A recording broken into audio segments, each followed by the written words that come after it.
that's their last name ever. No.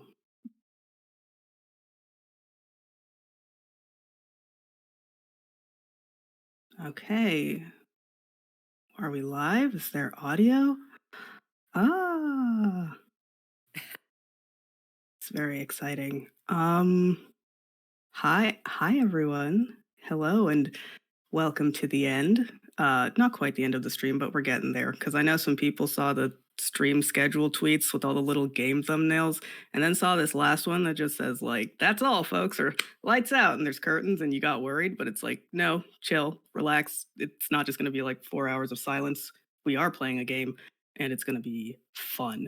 But before we get to that game, I wanted to remind everyone why we are here and why we've been here this weekend. We are raising money for Trans Lifeline, a nonprofit organization that operates in the US and Canada.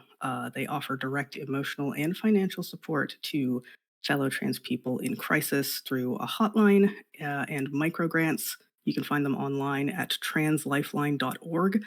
And throughout their website, you'll see a lot of here's what we do statements and here's our mission and stuff like that. Because crucially, Trans Lifeline is run by the trans community for the trans community, because there's a lot of non trans people making it very hard for trans people to just like exist safely when like that's all they want is to live and thrive and have rights like people deserve. So um I also want to say thank you so much to everybody who has come out and caught bits of the stream, jumped into chat, retweeted and engaged on Twitter and stuff, and who has donated, because when we were setting up for this stream, we were like, okay, so times are tough, money's tight. What, 1,500 is our goal for the weekend? 1,500, 2K, maybe.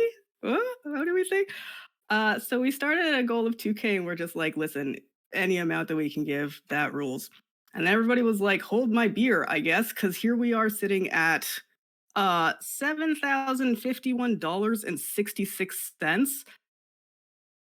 This is incredible.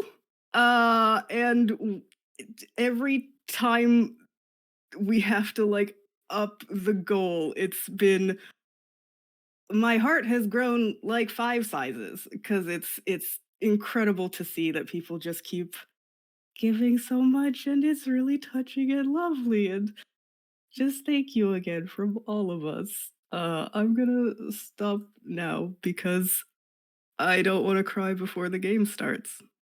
Um, so yeah, thank you. Wow.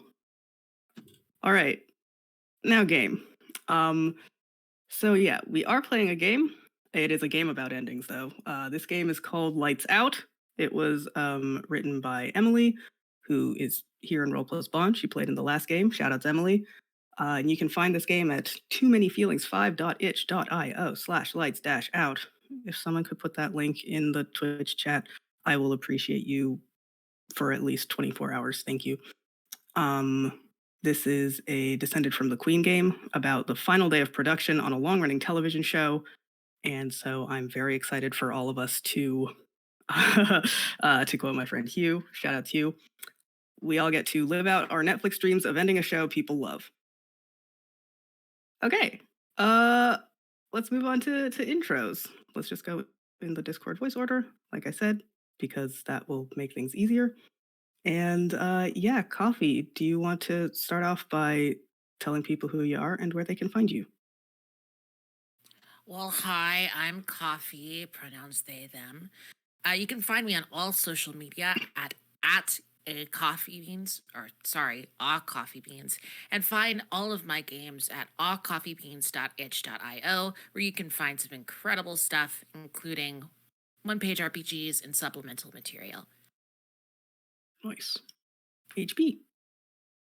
Hi, I'm HB. My pronouns are they, them. I make games, but where can you find them? Who knows? My name's Chris. I use any pronouns. You can find me on Twitter, and well, I forgot to switch over Twitch accounts before this started, so I probably won't have the time to now, but Otherwise, I would have also been lurking in the Twitch chat at KNALLISO. That one's me. Um, yeah, I exist vaguely on the internet. Sometimes I'm in your podcasts, but not often enough for me to mention it here, I think. Yeah, Ren. Hi, I'm Ran, they, she pronouns. You can find me, I guess, on Twitter at DragonsRan, even though I hardly use it. And I don't have anything to plug yet, but maybe sometime next year I'll have some things cooked up. We'll keep our eyes open. And Zero. Hi. Sorry, I knew it was my turn, but I wasn't expecting it. Hi, you can call me Zero. Use he, him pronouns. Am I around on the internet? I think so. Yes, I think I have a credit in a book somewhere, but credit's escaping me. So, it's on my IRL name, so it's a bit awkward to shout out right now. So instead, I will shout out the other games made by the designer of this one, Emily. I'm gonna shout out Toad and Frog Get Married, which is a lasers and feelings hack about celebrating Toad and Frog's wedding. It's as wholesome as it sounds. So check that out if you really like it. If you like this game. Nice. All right. And on to this game. So, yeah, like I said, this is a game about the final day of a TV show that's been on for a long, long time. We're going to start off all the prep we've done is we had our like safety tools doc set up and we picked what genre of show we're doing, which is a sci-fi or fantasy epic. But before we get into more of the particulars of this show, there's a fun intro bit for all of us to read line by line on page 1 of this PDF. Shall we just go in Discord call order again through this intro bit? Coffee, take it away. Fuck. All right. You are part of a long-running television show. HB. You've said and done much together over the years in front of the camera and behind the scenes. Today is your last day on set. There's no going back. What does the future hold for you? Who will you become? How will you say goodbye? All right, excellent. So, we're going to start off by making the show and our characters, and then we're going to fill the rest of this time slot by drawing cards, answering prompts, filling in the backstory of this show and the people who make it, and probably getting kind of sad along the way.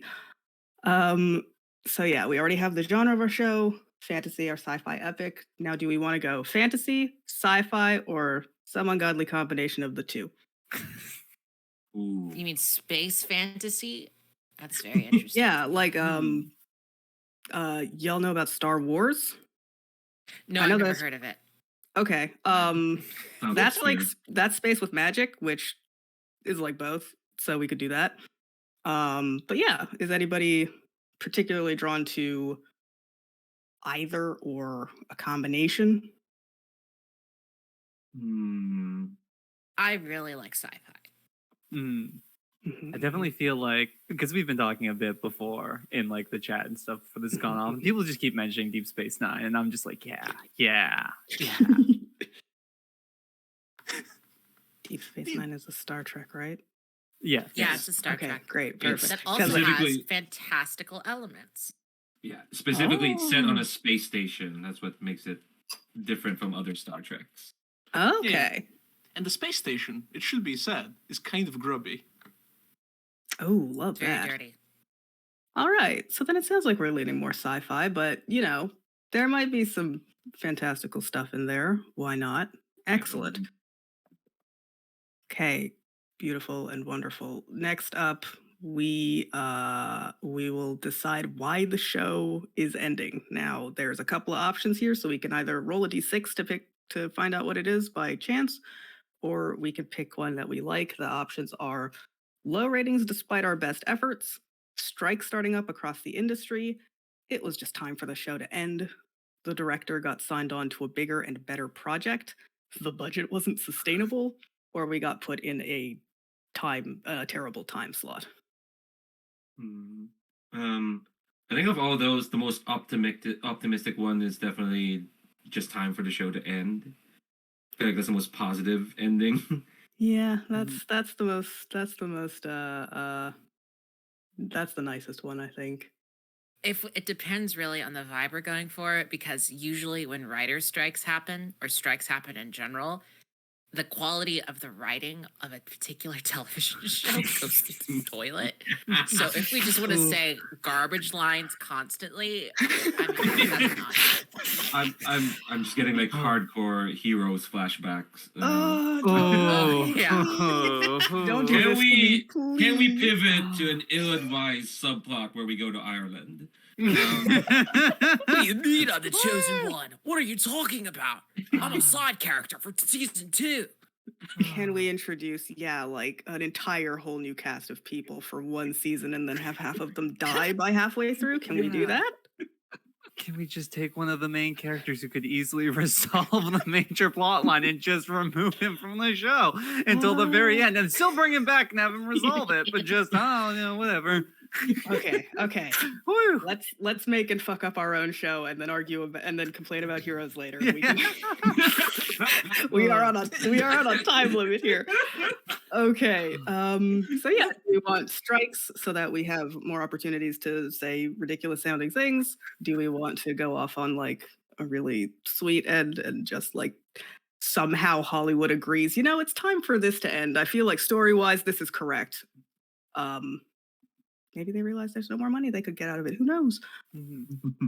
I like strikes a lot, not only because of what we mentioned, where we can just be terrible with our show writing, but also I like it for the background of like that, like Yes. outside the show, and like Yes. having that as like a background thing. I think is really powerful. The idea of like strikes and like that vibe of like things kind of being tense. How do people feel about a strike? I love strikes. Yeah, who doesn't love a strike? Hell yeah. Power to the unions. Strikes starting up across the industry. Excellent. All right. Now, everybody, we're going to work together to name our show and give it 4 traits. We don't have to name it just yet. Maybe we give it the traits and then we figure out a name because names are hard. But yeah, we can give the show 4 traits, which it describes earlier. Traits. A trait is a one-word descriptor. We'll all create traits for the show first, and then each of us will give our characters traits. Some of the examples here are busy, tired, cold, colorful, frenetic, and tender. So yeah. What kind of traits do we want this show to have? What kind of vibes are we going for, do we think? Can we do subversive? Nice. Love that. Subversive. Great. There was an episode where instead of us riding the dinosaurs rode out. Maybe that was in this season, maybe it was like much. Listen, this show's been on for a long time. That could have happened multiple times. That was a season 3 gimmick. Nobody liked it. Yeah, until season 6 when we brought back one of those dinosaurs who's now become a fan favorite, and we gave him a tragic backstory and talked about having to bride the humans after The dinosaur's leaving. grandchild has joined the crew. Yeah. All right, we got No, subversive. that's in the reboot that's gonna happen in a decade. No. Or actually, no, half a decade because reboots don't just happen quickly now. Please no. All right, we got subversive. I do like colorful. A lot of TV shows are trading in shades of neutrals, and I'm like, no, rainbows. Make it a kaleidoscope. Some people Exactly. just don't know what color Yeah. grading is. Yeah. Get that listen, gray I don't- garbage out of here. I don't work in movies or TV. I don't know how to use cameras. I don't know what a color grading is either. But put orange on the TV show. It's Agreed. It's almost as if it costs more money to properly color grade a TV show or a movie or production these days, and so to Eh, cut to scrimp on costs, eh, everything's like making me angry. mm, All right. Subversive, colorful. HB, zero, Ren. Y'all got any traits you're interested in? I was thinking cheesy. A cheesy show that's run for a long time. Delightful. Kind of cheesy. Like it goes for the saccharine or it goes for the melodramatic. I don't know. I Why think we not can all figure of that them? out. When yeah, play to find out. Yeah, Maybe yes, all of yes. them as the mood as the mood Yeah. strikes. Who knows?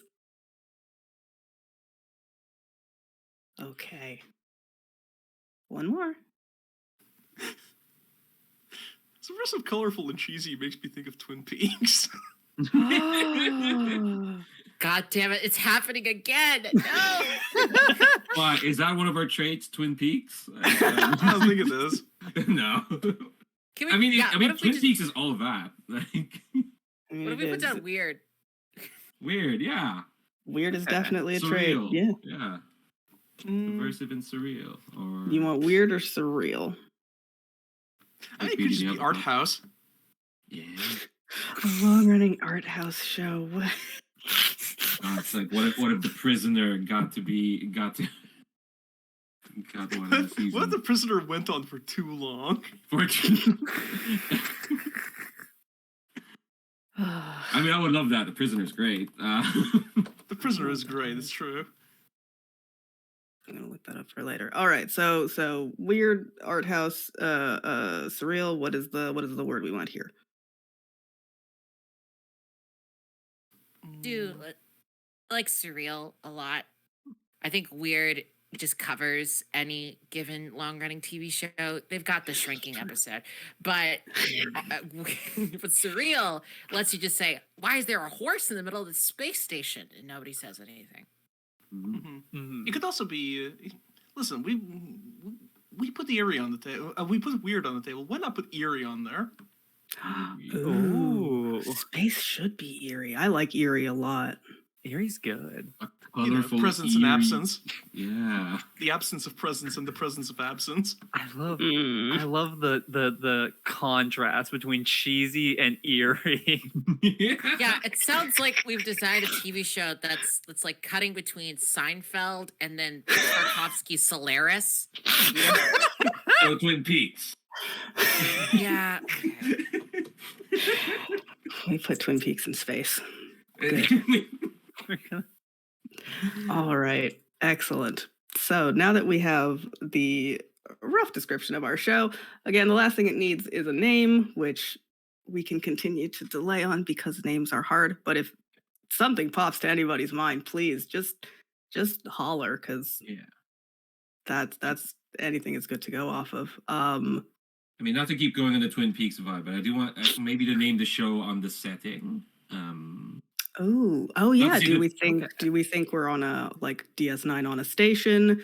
Is this on some far off moon or planet or something? Are we on a ship going to a whole bunch of different places? Is What if this we're Earth in the li- far future? Yeah, what if we're on the moon? Because the moon is eerie. Oh, the moon's It's eerie as pretty hell. eerie. I agree. How in the opening of Gundam they had those satellites that are designed to look like small towns, but in reality they're like little rings. Oh yeah. Oh, Those yeah. like space Yeah, colonies. Oh, that's wild. Yeah, Yeah. it's like in the shape of rings. So inside you can see like the villages, kind of the houses like kind of curve. Ugh. Yeah. It's used to great effect in that show, but I think if we hashtag quality drop. Yes, I think that'd be something to play with. And there's like a military base there, and nobody knows what the military base is doing. That's probably Mm, fine. Oh, I'm yeah. describing Eureka. God damn it! Remember that show? I loved that Sci-fi? show. Yeah, shout out to Eureka and Warehouse 13. I was all over that shit. Oh my god. Reek has a surprisingly beloved show. It was fun. The house talked to you. It was a good time. Mm-hmm. Yeah. Okay, let's move on to characters and then we will come back to the name. But yeah, it'll probably end up being some kind of space pun that I get angry about, but that's fine. All right. So for characters, where is this? So our characters will either be part of the cast, the crew, or the studio. You can roll if you want, or just choose one of those three. We should try to cover all three between the five of us, though. Once you choose your kind of section of production, there are also a series of roles within that that are specific to that chunk. So for the cast, it's like, hey, what was your, role on the show? And then there's also like who your character, who your it gets tricky with cast because you have a character and then your character has a character. So, for anyone choosing cast, we're going to be saying the word character so much in this game. So watch out for that. But yeah, then within crew, there's like your role on the production crew of the show. And then in the studio, it's, stuff like writer and producer and publicist and stuff like that. And then there's questions about like, hey, how did you come to be on this show? How did you get this job and stuff like that? So who's leaning where role wise? Cast, crew, or studio? I'm feeling cast personally. Excellent. Love that for you. Go ahead and be cast. Oh yeah, also Coffee put a like rolling thing. I'm gonna see what I get. I've played this game twice before and both times I got crew. If Avery puts me on the crew again, I'm picking something else. What? Is it slash or exclamation? It did it. Is exclamation R space, however many dice, whatever. Okay, I got cast. Nice. I got crew, so I'm gonna pick something else. I'm gonna pick studio. Ooh. Avery is not the boss of me. In that case, I'm going to pick crew. Right. So what's the? So we got We've two got casts. 2 on cast, 1 on crew, 1 on studio so far. Okay, so it's always going to be uneven. All right. Yeah. I'm gonna flip a coin with Avray Oh. and just go with whichever one. 1 is crew and 2 is studio. All right. Join me in the studio. Yeah. Well, that makes sense considering there's a strike going on. At this point, yeah. Damn. All right. I am a composer. Nice. Oh man. I just rolled for that one. That rules.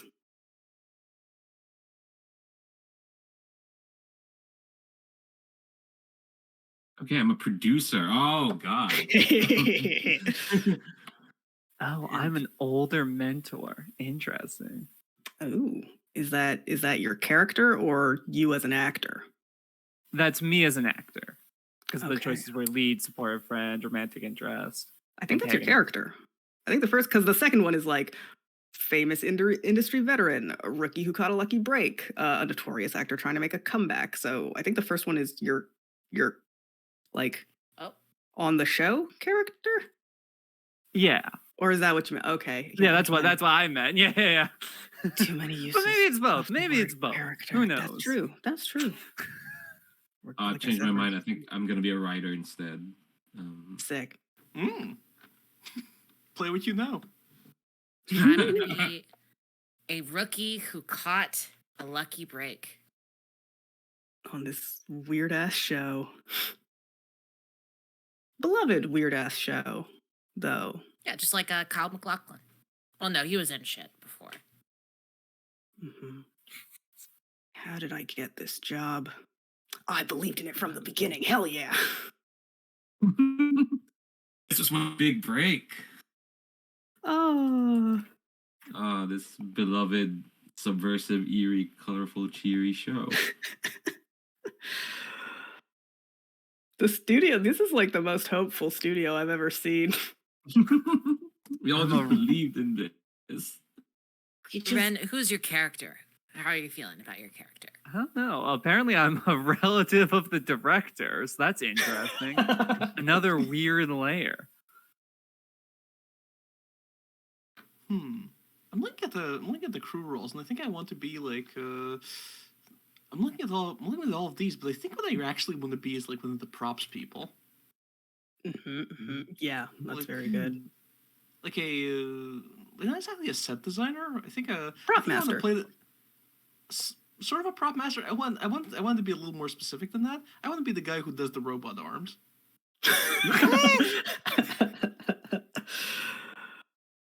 Like your arms are in a pair of robot arms, or you like No, build no. and design robotic arms? Yeah, I think I have a very weirdly specific credit on the show, which is like just like robot arms by like such Arm and such robot person. assist. This Yeah. is a very specific subplot of a Friends episode. I'm realizing where Joey gets the part of the lead in a sci-fi TV show called Mac and Cheese, where he is a detective and his partner is a robot. But he comes afoul of the guy in charge of the robot because Joey thinks he's the star, but turns out he's very replaceable because no one else can pilot the robot. So the guy who's in charge of the robot is threatening to take him off the show because he doesn't like Joey, and then it resolves in Joey helping the guy with the robot score a goal because that's what Friends is all about. That's true. Yeah. Robots. It's the first ever thing I've heard about Friends that makes me want to watch Friends. Oh, yeah, I It should was say just Joey. that show. It was just yeah.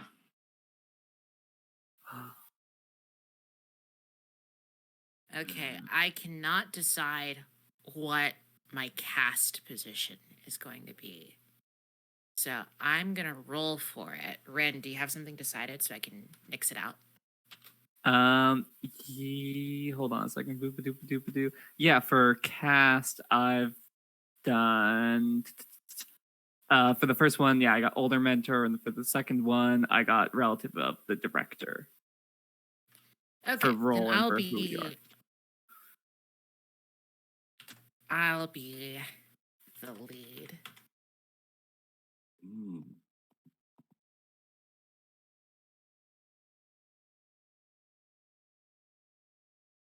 Oh, Ricky, you lucked into the lead. Extremely good.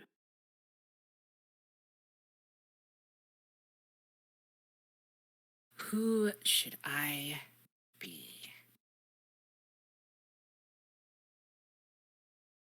Let me see what genre of names we're doing. Mark II. Oh, that's good. Oh yeah, I should put that in all caps. It'll be easier to see. Boop.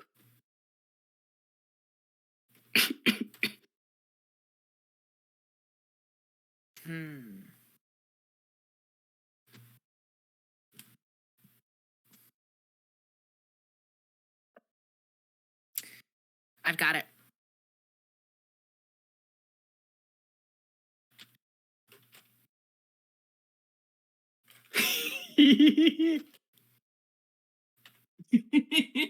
Extremely good.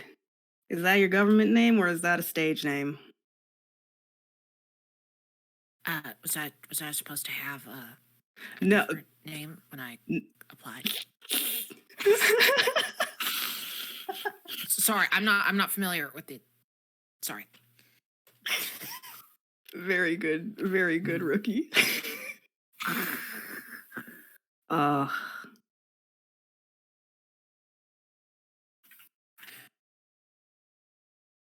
Doctor. We have an arms doctor? Robot arms or all arms?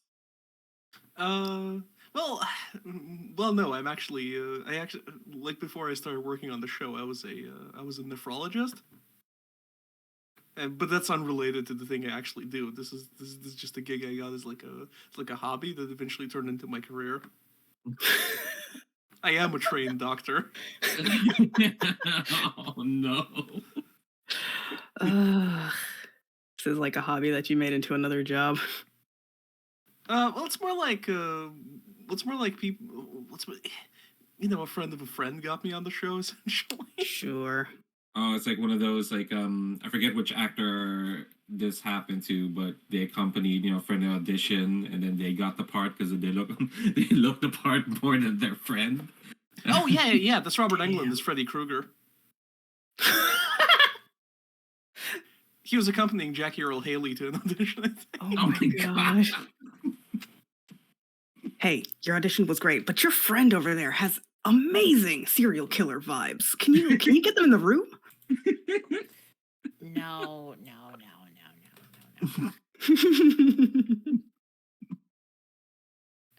Yeah, so I think I'm going.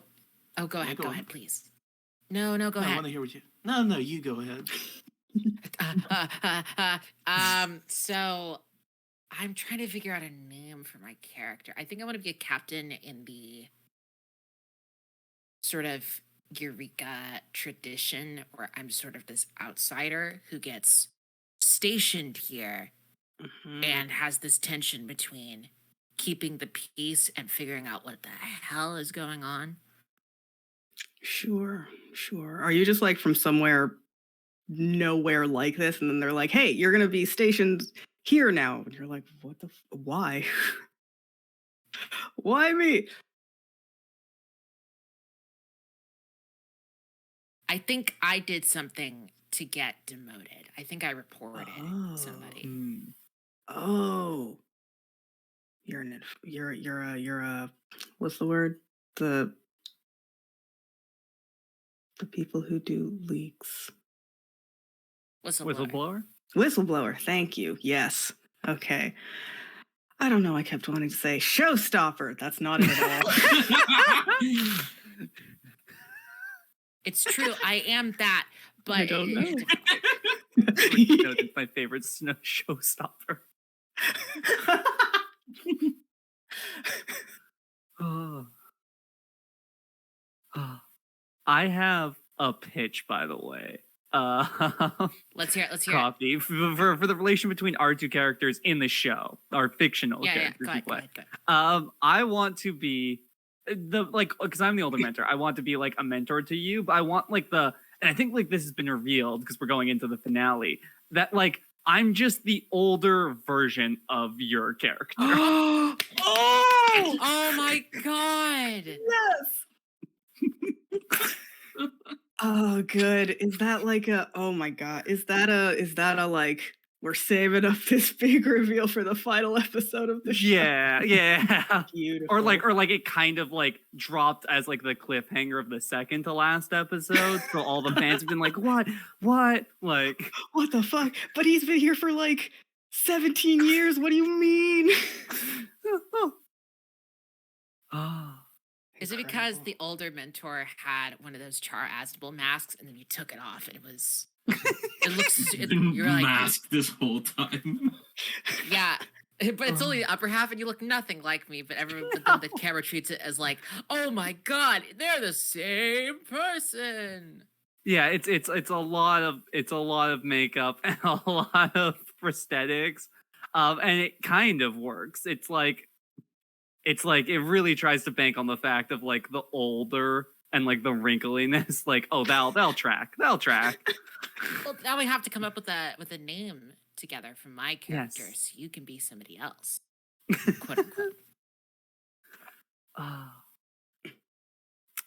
Yeah, what's the vibe of this place? Because you said you were an outsider. I feel like we need to like figure out like the idea of what this place is like, so we can have an outsider name.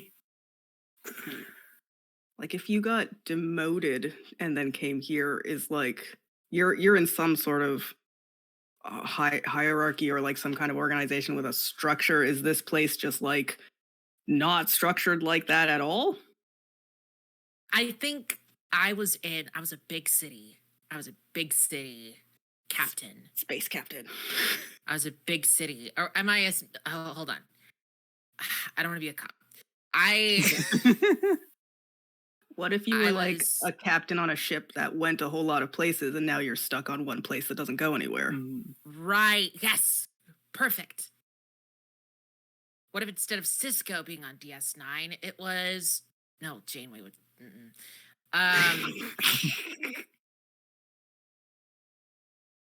a different but better...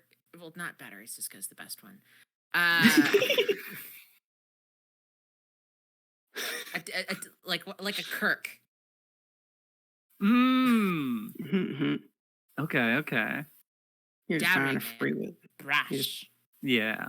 Yeah, you're just trying to freewheel it all over the place, and it's like, okay, but if you go outside, that's where space is, and you'll die. You can't open the door. You cannot leave. So she is... Oh, we're the same... Huh. Yeah. Huh? Characters trans canon. Yeah. Easy. Okay, yeah, we can do that. Let's fucking do that.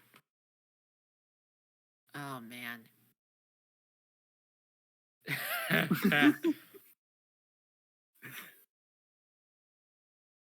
Hold on. Is this a real name? Love when Anything's I a real pass name if you give backlash. it to a person. Oh, that's a wrestler. Huh?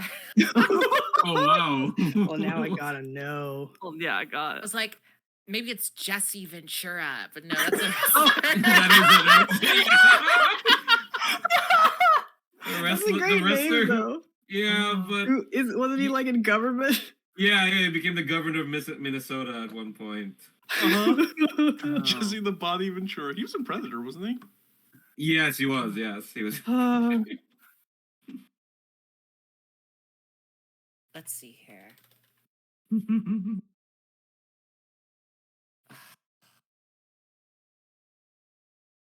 I want it to be cheesy.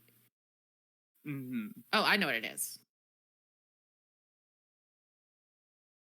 I can tell you if it's if it's wrestler. So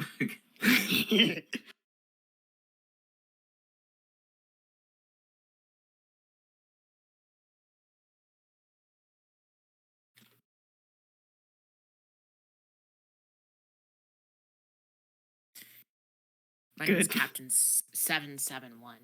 Mm. ooh, I like that. That's good. Yeah.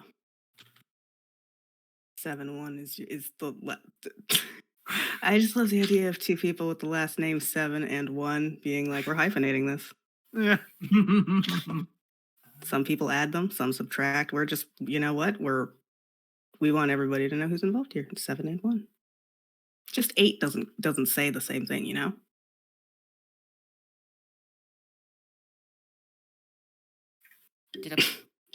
Why are oh, we're being rated. Who are being rated by? I think we are being rated by the Friends at the Table stream. Oh wow. Oh, that's a big number. What the hell? I just see the Hello. little like viewer counter just like scrolling up. Oh, Goodness Christ. gracious. Uh-huh.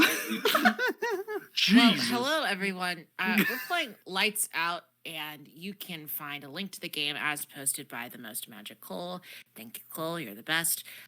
And yeah, donate. We would appreciate whatever donations you want. Yeah. Hi everyone. Welcome. Hope what was it? King of the Castle? Yeah. Yeah, King of the Castle. I hope that was fun. We're playing a game called Lights Out. It's about the final day of production of a long-running TV show. We're making what we've sort of been describing as Twin Peaks in space. We're setting up our characters before we name the show and then get into all of the backstage drama that you could ask for. So stick around or not. I'm not your boss. Donate to Trans Lifeline and have a nice however much of the day you're still awake for after this. Oh, and by the way, I am perfectly aware that Twin Peaks in Space is already a thing that M. Night Shyamalan did. What? Huh? We're not talking. Whoa. We're not doing that. We're not doing that. Okay. It's a Okay. different thing. Sure. Okay. All right, you got your characters. Do we all have characters? Yeah, I think Zero, have we're you named your yes, you've named your character. You got your Oh okay. yeah. Cool, good, great. All right, let's introduce our characters. We then give them traits. Actually, let me double check if we give our characters traits. Yes. I you do. think, yeah, we give our characters traits, but the people who are in the cast who have characters in the show, again, so many uses of the word character here. I'm so sorry if it gets confusing. It is also confusing for me. Um, but your characters within the show, within our game, they will also get traits. So yeah, once the show's been given 4 traits and your characters have been created, every player assigns 1 trait to their own character. If you play a cast member, the character they portray in the show gets 2 traits, one that your cast member chooses and one that a studio member chooses. Huh, I forgot about that. So we got 2 in the cast and 2 in the studio, so Zero and I can give Captain 771 and Hugh one of their traits each. But let's start with our own characters' traits. Yeah. Um, so who's going first? I guess in terms of introducing. I can go ahead. Yeah, go for it. Hello, everyone. I'll be playing tomorrow. Oh, also, do you want to reintroduce yourself just because there's a whole bunch of people? yeah. And that way it'll be easier for people to track who's playing who. Hey, everybody. My name is Coffee, they, them. You can follow me on social media at @coffeebeans or play one of my games or supplemental materials at coffeebeans.itch.io. For tonight's viewing pleasure, I'll be playing tomorrow. I'm a rookie who caught a lucky break. And for my character, I'll be playing Captain 771. All right. You want to tell us tomorrow's trait, and then we can figure out ones for 7. Shit, yeah. Tomorrow's trait is that they are shy. Excellent. Okay, let's go. Are you ready for us to go clockwise, Zero, or should we just bounce around to whoever is ready to go? Yeah. Let's go clockwise. Cool. So my character's not the most complicated. Yeah. So hi, I'm Zero. Call me Zero. Use he him pronouns. I'm out about on the internet, although I think I'm only known as Zero in this community. So that's confusing, but it's a bit too late for that. So it's a bit too late to clear that up. Maybe next year. Yeah, so for this game of Lights Out, I'm playing Roisin Lawless. She, her pronouns. She is part of the studio, and she's one of the writers who this show, which we'll name shortly, is her big break. A fun fact only for myself, this is a character that I'd used in a previous game of Thy Words Inspire Thespians, which for those who don't know, is a very lovely Firebrand style game written by the most magical over there about theater folk doing a play.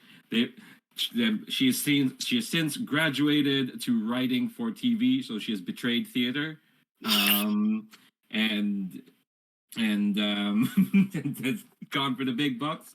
And does she have regrets about it? Maybe. Play to find out. Yeah, play to find out. I will reuse one of the traits I gave her from that game, which is creative. Nice. All right, HB.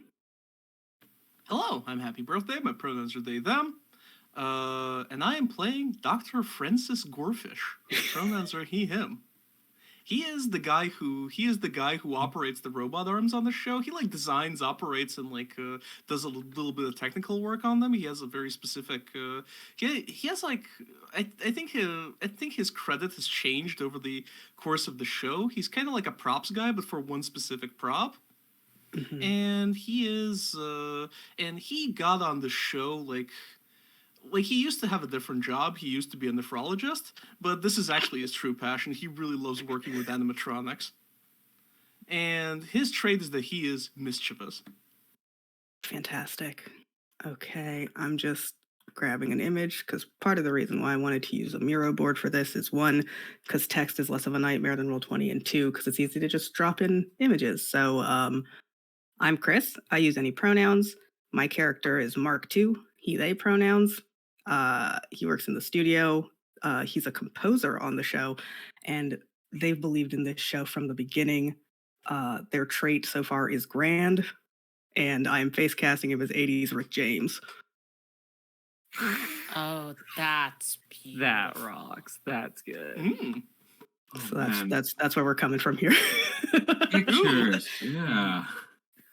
Yeah, please feel free to drop in reference images of characters, random like bits of inspiration for the show that we've set up, Mhm. just stuff that is fun.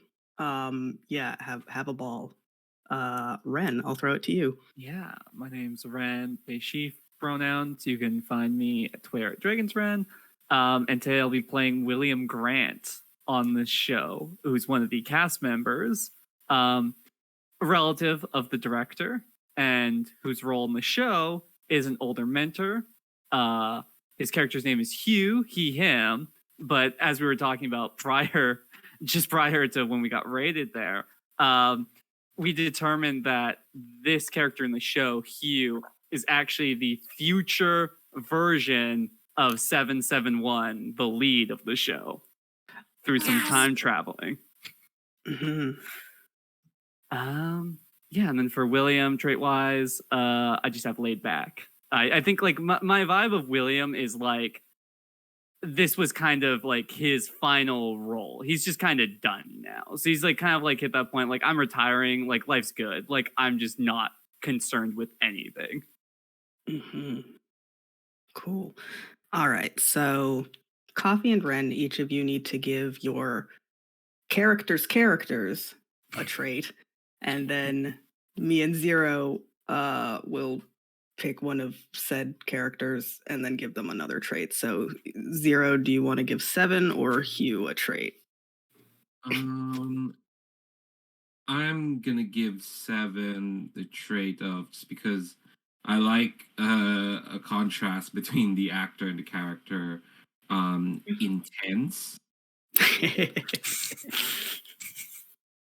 And I will add the trait roguish. Ooh. And for Great. Hugh, I added the trait eccentric. Excellent. I will add what's some good future self shit. Weary. I was what's all of the words have escaped from my head like butterflies. What is the word for when people are like kind of foreboding in a vague way? You know, it's just like they Ominous? say, yeah, I think like says kind of ominous things, like because we determined that like, you know, this is a game about the last day of production on a show, that like the big reveal at the end of the penultimate episode of this show is that Hugh is the future version of Captain 7-1. So I love the idea that Hugh's been like dropping these weird hints for like ages. There have just been like little things where it's like, what the fuck does he mean by that? Yeah. And then that happens, and now, you know, hopefully people are gonna go back into the they're gonna go into the backlog and be like, wait a minute, this one line from episode 8 of season 17 makes so much more sense now. I just want that to be real. Okay, so those are our characters. Our show, again, is a sci-fi epic. It's ending because strikes are starting up across the industry. The show's traits are that it is subversive, colorful, cheesy, and eerie. What the heck do we call this show? What is this show called? Oh yeah, we need a name. Let's get a name and then maybe take a break to refuel our word juices in our minds. Mm-hmm. I've got the outer ring, Mm-hmm. Mm-hmm. inner ring. Oh. Okay. The middle ring. I love the picture of Dr. Francis. That's the God. lamb. I had the idea of just Pluto. Like, I'm not even sure if that's where we are, but it's just Pluto. For a subversive and eerie cheat, like that's just pick a planet, Pluto. like a planet that's not even a planet anymore. Yeah. Like named it that when it was still a planet, and then like 2006 it, and it's like it's not a planet anymore. We're keeping the name though. Yeah, not to be Yeah. confused with the Japanese manga. Yeah, that's I mean, Because there's a thing called Pluto That's- already. yeah. that's Maybe not there- stopped many other things. maybe that is like a weird thing though that gets like referenced in the show. Like at some point, like Hugh is just like holding like an Astro Boy figure or something. Oh, He was reading an issue of Pluto. oh yeah. Yeah. Oh. I do like that. I do like Pluto. That's just like a all caps. Just oh yeah. Mhm, mhm. I dig it. Pluto. And it's spelled stylistically with one space between each. Like this, Yes. perfect, beautiful. All Could also right. could also go in the opposite direction where it's all lowercase. Oh, and still with spacing, or Yeah. And Yeah. still with spacing. it's very little and very far away. Pluto. Pluto. Oh. There was a slash mark instead of the L. Okay. No, that's What- the reboot. That's the Netflix That's the reboot reboot. that they try in. Okay. Online. Okay, let's take a break. Do people want, is 5 minutes okay? Do we want 10? Do we just come back top of the hour, which I guess is 5 minutes, I'm realizing? How do people feel? I good with good five. for whatever. Yeah. Since 5? this has just been at this for All an hour, I right. think 5 minutes is fine. All right, cool. Let's come back top of the hour, please, Cole. Thank you so much. We're going to go on break and we'll be back.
Ah, yes, conversation.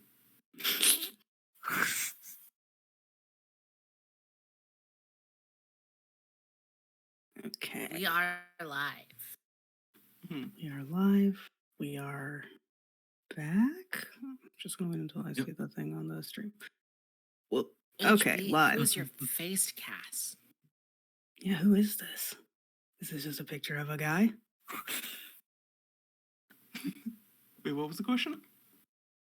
Who's your face cast? Who's the image you got right next to Dr. Francis Gorefish? Oh, that's Stanislaw Lamb. Oh, I just really love his face. Oh, good. All right. So now we are about to jump into the body of this game, which will have us drawing cards, reading associated prompts, and then answering them to, flesh out the backstory of this show and the people that work on it. But before we start, I just want to, answer a question. Some people might be wondering, hey, why are there all of these fun little stickers around the board? And one, because look at them, they're just so cute and fun.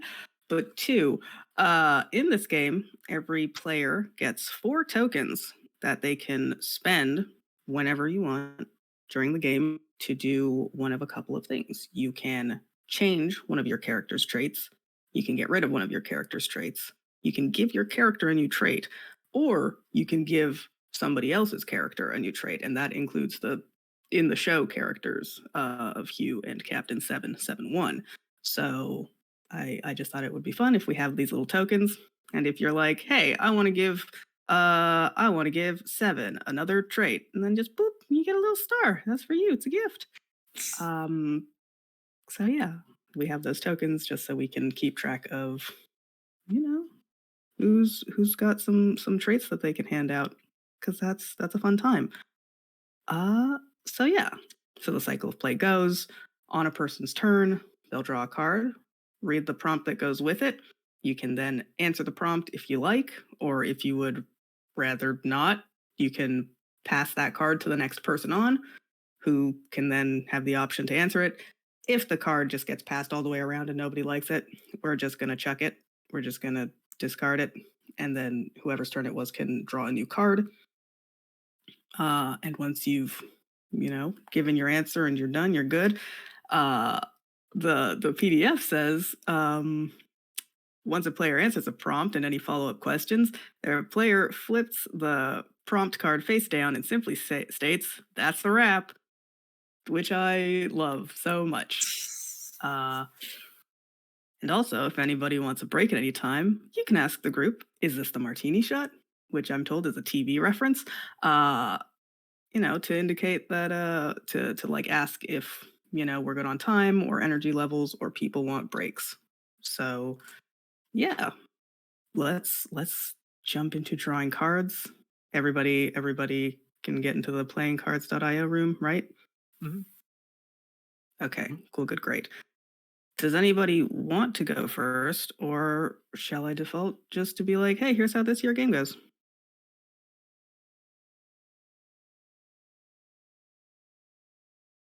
I will take your collective silences as me going first if no one says anything.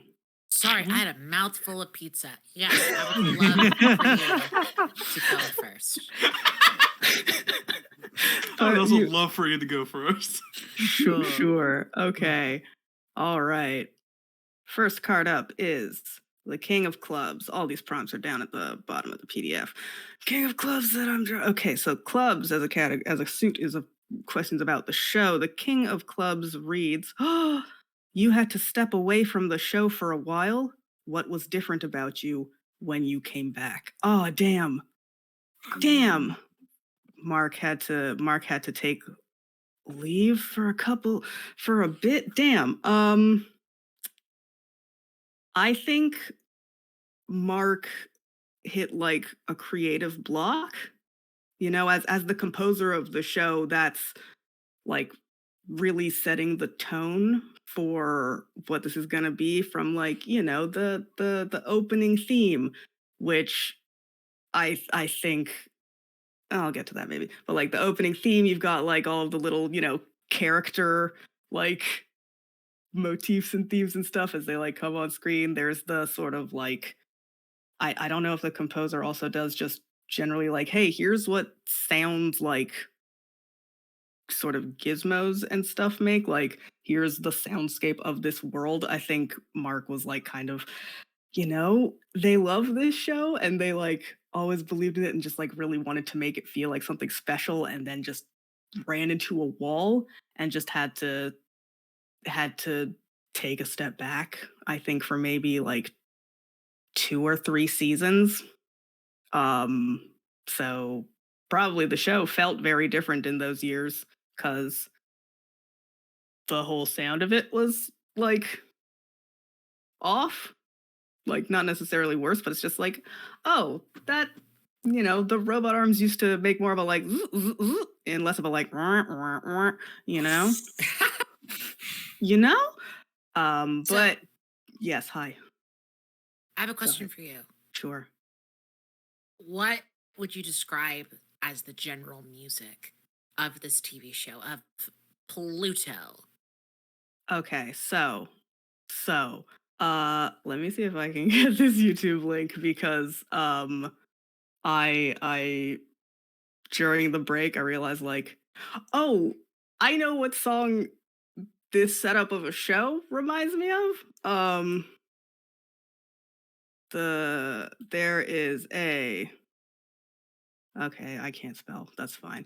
There is or is anybody here familiar with Kamasi Washington? Yes. Oh yeah. No. The jazz musician. He's very good and great. He plays a saxophone, and he has a fantastic 10.5 minute long song called "The Space Traveler's Lullaby" that I've just linked in the Twitch chat, and it's this just like huge sounding like I just love this song. It's 10.5 minutes that doesn't feel like it. Like I will listen to it on loop Mhm. just for a whole day sometimes, but it's just like it's so much. And I think like this like something like this is what I realized I was like thinking of for like the opening theme, where it's just Mhm. like, yeah, fucking anything could happen here, all right? Anything could and it just might. So I think everything feels like very full, despite the fact that this sounds kind of like it's a little weird place that again, like it's not we're not traveling to all sorts of uh different like worlds or stations or whatever. Like there is one general setting for this show, but like I think Mark was just like, oh, but there's a whole world here, you know? Like I just want it to feel like everything. And so but then like, you know, hit a wall. Like couldn't it's just like I don't know what anything sounds like anymore. And he Mhm. kind of hit like a block there, and so I think had to take a couple seasons off. You know, I think if anyone asks him like when he comes back, if anyone asks him like, Mark, where'd you go? And he was just like, inside. And that's like as much as he'll say. I went inside, by which I mean I went outside. And it's like, what does that mean? He will not specify. Um, you know, like um. no answer is clear, but Oh my they god. mean every single word of whatever answer they do give. So when you got back to like composing for the show, is it like business as usual? Let's get back to the old style, or has your style changed enough that like even though like you're back composing for the show, it's not the same as it was? I think it's different than it used to be, but it's not like I think the biggest difference and what's different about him, it's just like more. Right? It's Oh. not like all of the music is louder. It's not like we're going with a full symphony orchestra for every composition, but it's like before I think it was like here's like there's an overall tone for the whole like station that we're on. And I think when he comes back, he realizes like, yeah, there's like a whole world here for us to explore, but like that world is so many different places. So like now for each, you're going to like this area of the station, it's gonna have this kind of music, and there's like it's like these instruments, or like maybe even entirely different like people act like actual musicians playing the instruments, right? Like he's still Mhm. composing these different like themes and sounds for certain areas, but it's like no, certain people are actually like it now really really matters like that specific people play the music for specific areas of the station. Mhm. Like he comes becomes even more like specific about the sound of each place within this place. So like the world still sounds very alive, but just like a lot more in a like a lot more detailed way. Mm. So like the uh soundscape is like more lush and like yeah, fleshed out. because like the musicians, it's like no, you're not just doing like okay, you're on the trumpet or whatever for any time we need a trumpet. It's like no, you're for the trumpet for like the east side of section 8. All right? 8 blue at night, that's you.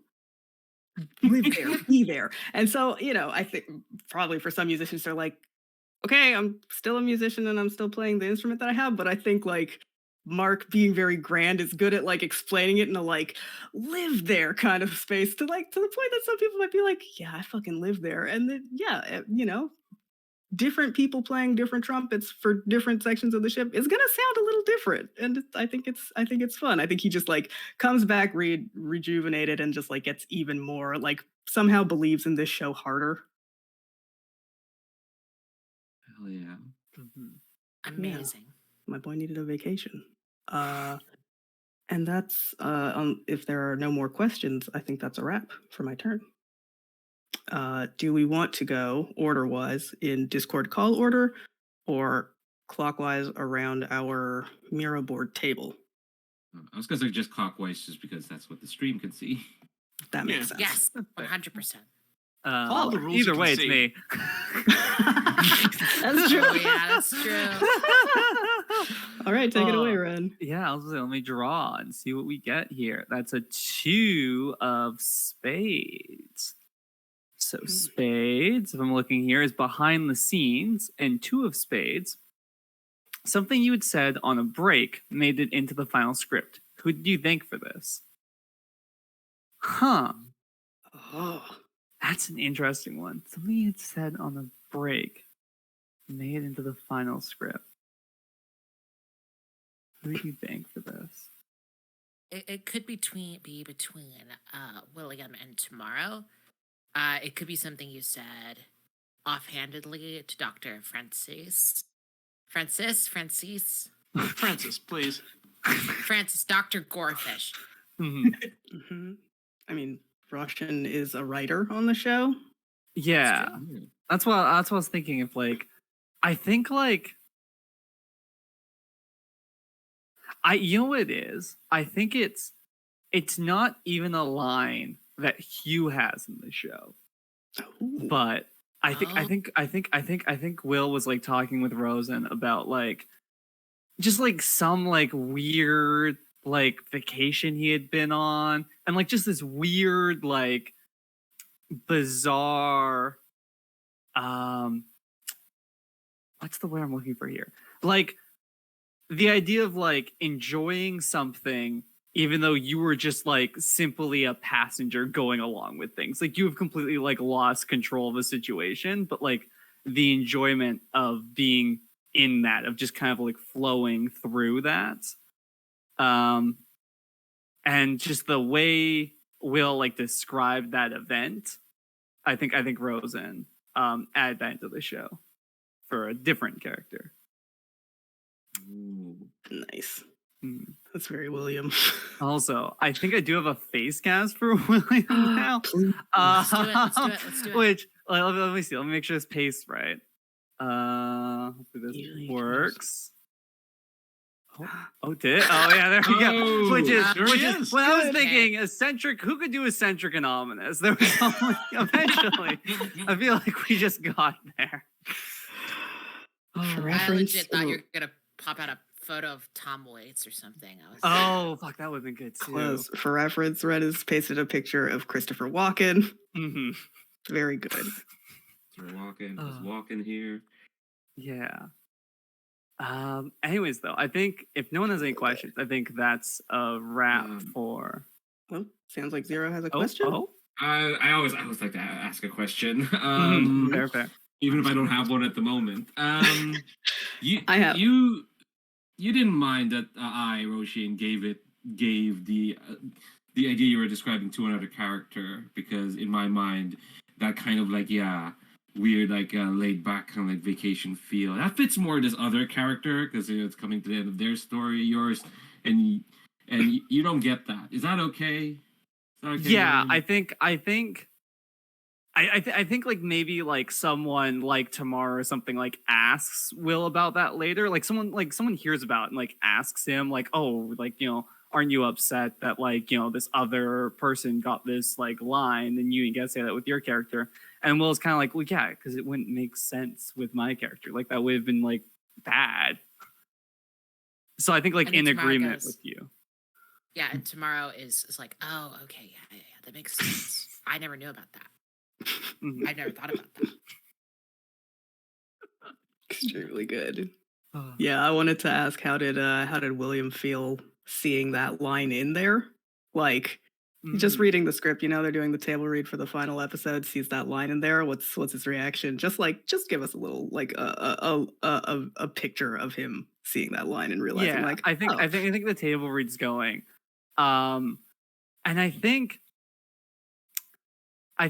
in my mind this is like last season. I think, and like Will's about to retire, so I think he's like very kind of tuned out during the table read, kind of just reading like his lines, not super paying attention to like everyone else's lines in the script.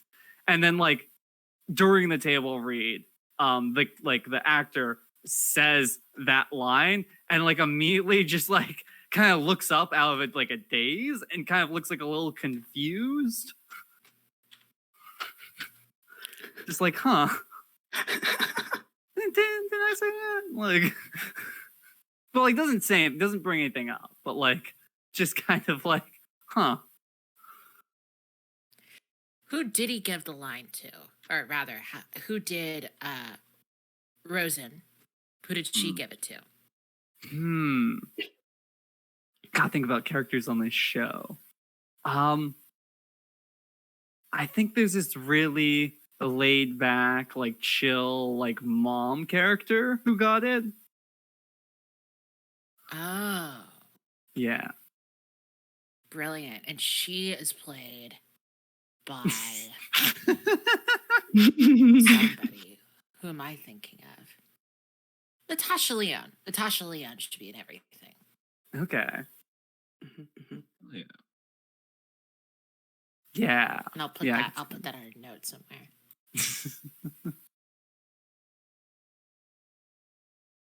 excellent. All right. Is that you, Ren? Yeah. No more questions. I think that's a wrap.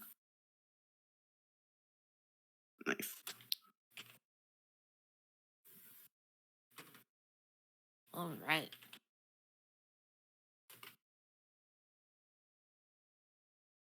I think we hit okay. We did, yeah. Nice. In various chats, we are going wild because we have hit our goal, surpassed our goal of $8,000. So I'm gonna shout out some donors real quick. I don't know where the last one I heard read was, I think, at Andrew Swan. So I'm just gonna go from there. Shout outs anonymous. Anonymous who sends a little heart. Jahananon, Anonymous, wait for it, Anonymous, Butch Bell, Morgan Jackson, Jesus, Hale Reed, Anonymous, Hummus, Trans Rights, all caps, who says, thank you for what you're doing. Good luck with hitting the goal. Yeah, what?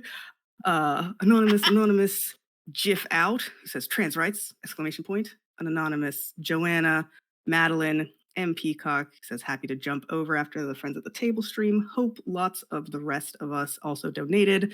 We got donations from Soup, Sean Scott, Kevin, JD, and Wintry Mixer. Thank you so much, everyone. Yeah, we're now at $8,194.99. Ah, what a weekend. Oh my God. Yeah. Ah, Yeah. huh?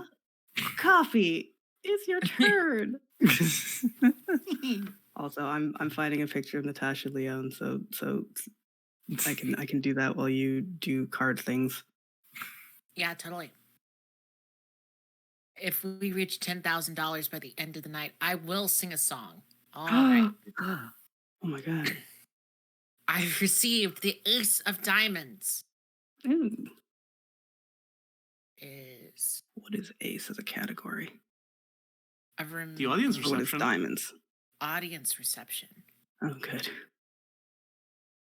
Okay, a fan reminds you of yourself. Why is this painful? Damn. I think tomorrow is at a con promoting doing a Q&A session for the final season. And they get a question. It's just they're on the panel, and like everybody from This Is Here plus a couple of other people, and it's gotten to the audience reception time, and then this person walks up and they are just so painfully shy. Just can't look up onto the stage, just looking into the microphone. And you know, tomorrow isn't like a douchebag, right? Like it's not a moment of derision or comedy. It's just like tremendous self-recognition. You know, being like, oh yeah, oh yeah. And so like, you know, fuck it. Boom. I've moved a token, haha, into the middle. And I'm changing one of my character traits from shy to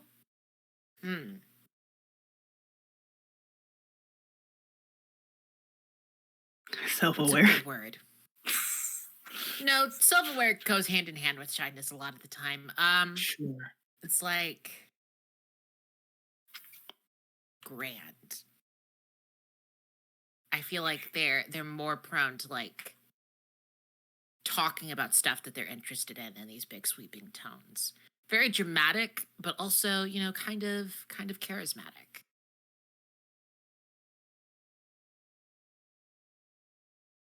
Mm-hmm. Any follow-up questions? What are you grand about? I am one of those actors that is absolutely convinced that through a good enough performance, I can shake someone's soul into doing something profound or beautiful. And it's not a realistic performance, but it's a performance that speaks to that moment. Now, do I, Coffee, believe that is possible? But does Tomorrow believe it? 100%. Mark shouting from backstage, yes!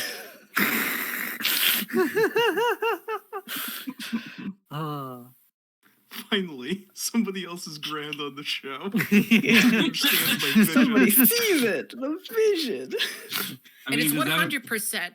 Oh, go ahead. No, go ahead. Well, was it a question? I would love to answer questions. I was gonna ask. Questions. I was gonna ask: is there anyone else in the show who follows your lead, or like I guess are there other people in the show who does things as grandly as you do, or is it just like a yourself thing? Uh, yeah, I think that as soon as tomorrow begins to, like, it's infected the entire final season, just in terms of like everybody's is swinging harder. Everybody like it's. I think the show's been on for like 10 seasons, so people are kind of like fucking tired of stuff. So to have like this, wallflower suddenly bloom Mm. is to lead other people like, oh yeah, no, this is why I love this. This is why I liked to do this. Extremely good. I've got a question. Yeah. When you said the fan, this was at like a convention, right? hmm Was this like your first convention, like actually being out publicizing the show? I think it is my first Q&A. I Mm. think previously I've walked the carpet, I've shaken hands with journalists, but this is my first time that I'm like actually, panel. shaking, on a panel, shaking hands, talking about my experiences as an actor, and just this radical moment of self recognition in this fan, has led to an awakening within tomorrow. Excellent. Mhm. Let us know when that's a wrap. Oh yeah, that's a wrap. Sorry, I forgot that. I had to say No that. worries, no worries. You don't have to. You also don't have to say like that's a wrap if you just want to say like that's me, that's my turn, I'm done. Next person, like that's fine. All of those work. Zero, you're up. Yeah. Get 9 of diamonds. So again, diamonds is audience reception. Okay. What's a piece of merchandise the show puts out in response to audience attention? Ooh. Okay. I think that.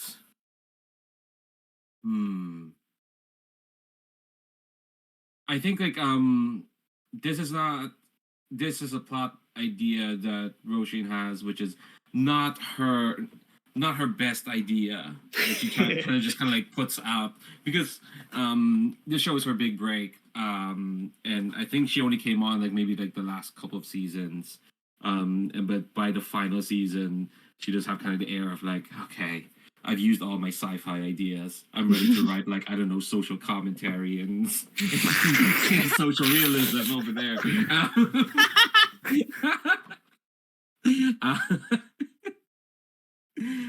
As pretentious as only a former theater kid can be.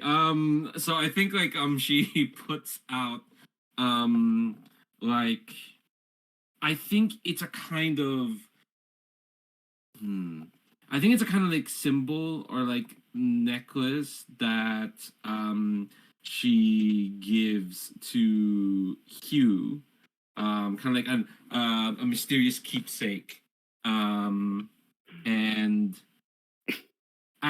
I think like actually she puts this in the script as kind of like, all right, let's have, and initially the idea was that like it's kind of like actually no, let me rephrase that. I think it's not even like, again, not a big idea. I think it's more like when they were scripting out Hugh's character, Roshan's like, all right, maybe he has like some sort of weird necklace as like a keepsake from the future, or something. And she was asked for more details. She's like, I don't know. Maybe it's like a Celtic cross. I'm not sure. We'll make Celtic cross, but make it futuristic. And I think like it was just kind of like an innocuous thing. But the more the theory minded the more theory minded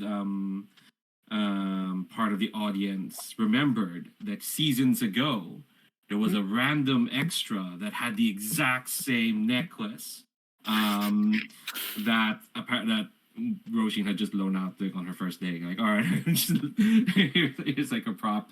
So suddenly Reddit and TikTok were like, it's like, oh my god, maybe that character was also from the future. People are theory posting. Yeah, they're theory posting, and suddenly it becomes a thing. It becomes a meme. It becomes like the symbols, and so the show's are like, well, I guess like, well, heck, we got merch. Sell this. Listen, merch is powerful. It's powerful. It's powerful. There's a does anyone know the Sci-Fi Channel show Continuum that I think ran in like the early to mid 2010s? Oh my god. It also had time travel. It was not only shot but set in Vancouver, which was new to me at least. But yeah, it's got time travelers, and there was a thing where like time travelers had a series of tattoos that were 3 little black dots in between their pinky and ring and middle and index fingers. I have legit considered getting that as a tattoo because it just looked sick as shit to me. It just looked so slick. Yeah, maybe from this show they're like, we lucked out with this necklace. At least we can sell it. Yeah, unlike tattoos. Zero, I have a question. Yeah. Is there something hidden inside the necklace? Ooh, I think specifically Hugh's necklace. Hugh's necklace. Ooh. I think okay. I think like maybe for the final script, there's pressure to like, we gotta make this necklace pay off. And I think Roshin like thinks about it and I think has an idea of like, okay, what if there is inside that necklace there is a message for a specific person in the show that if they ever read that message, the future is going to change. Gasp. And in a way that might not erase you, but like it'll change it radically enough that like this version of Hugh will kind of be stranded. Like they're kind of like erasing their future. They'll still be around as Hugh physically, but like they're changing it so like the reason so that for a variety of reasons, I'm not sure, but like basically it's a way to kind of like change the future. Like just a simple message. If it's read to like one of them, the lead probably, the lead, whoever the lead of the show is, like if they even just see those words, the future changes. That's amazing. So like, is Hugh? Hold on, Ren. Let's bring you in on this. Yeah. Okay. This is about your character. Is Hugh's mission then to change the future, but only just enough to achieve specific conditions for like his own arrival into the timeline, so like nothing gets fucked up? I think it's the idea. I think there's like, yeah, I think in some ways, I think like with Hugh's character, I think there's probably like this push and pull of like, I like this idea of Hugh's character being authentically like himself in a very real way. And the idea of like being very comfortable with himself and where he's at. And the idea that, like I could change the future. Like I need to change the future. There's something bad happening, right? That things are cascading towards, but I need to change the future, but in such a way in which can I change the future in such a way where I still get to have a good life afterwards? Like, can I save the future without sacrificing my past self and leading like them down a much darker like path? Right. That's interesting. Damn, we've gotten off of the lock. That's fine. I wanna spend a token to give Roshin or Rasheen. Roshin. Roshin, okay. I want to give Roshin the trait canny, because I think she gets a rep among the other, like, the rest of like the studio level of being like, bang on, what a moneymaker. Like, wow, she really nailed it on that one. People are just like, oh, she's good. It's Oh, like somebody no. accidentally made the Batmobile but without any consideration for toys, right? Mhm. It's like I'll just do this thing, and everyone's like, wow, good job. Mine Yeah. for merch on that lady. This is gonna lead to like a phone call from Kevin Feige, and she's like, "Oh no, oh no!" She's gonna go even further from theater. She's gonna get wrapped up in the Marvel shit. Oh man. Oh my god. Roshin. What a fate. It's a rite of passage. Oh. Can you I have a script this question. Disney Plus show that we're pitching about, I don't know, Jubilee, because we're bringing the X-Men in soon. Oh. Sorry, what's the question, Red? Oh yeah. I have a question, which is a couple days before the shoot of the last episode, Will comes in with the original like necklace, like your necklace. Mhm. And says like, "Oh, hey, I thought I lost this, but I found it. Do you want it back?" Man, role playing in the Descendant for the Queen game, wild. The one time, sorry to go on a tangent. The one time this happened, I was playing for the Queen. Someone had one of the characters managed to poison me. Yeah. And their question was, "Are you okay?" Damn. I think Roshin just kind of like, I think you can see from like her face that like she didn't expect to see it back, and there's like this almost like this quick look of longing, but I think she kind of like shakes it away and says, it's more yours than mine now. Unless you don't want this, unless you don't want this show to define yourself forever, but It's neat. I'll take it if you won't. yeah, go ahead. Yeah. And then I think like you just see throughout like the next couple days, just Will's just like openly wearing it around like the sets and stuff. Aw. Hmm. Aw. That's so sweet. I think that's a wrap then. Nice. Go for it, HB. 3 of Diamond diamonds. Zone. We are in the Diamond Zone. So, what's one of the wildest fan theories out there about the show? What was the question to give to HB?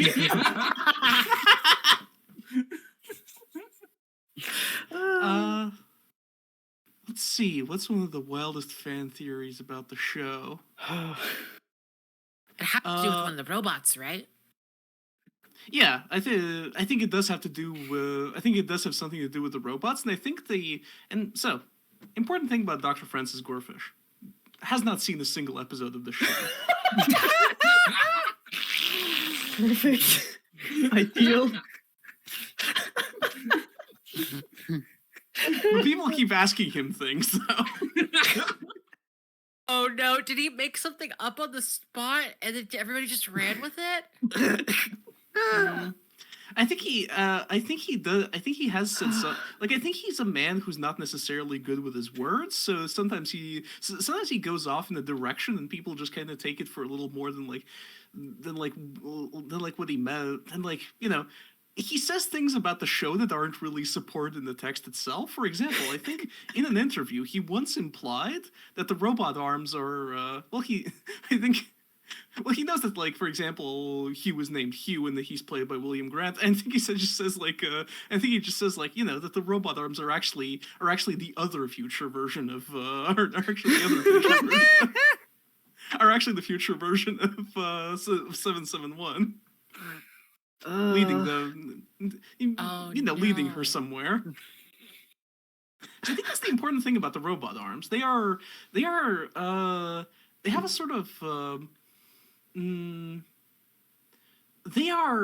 they are a remarkable aesthetic element, and like that kind of way when when a TV show gets popular, and sometimes people imitate it without necessarily understanding what it was getting at with the original thing.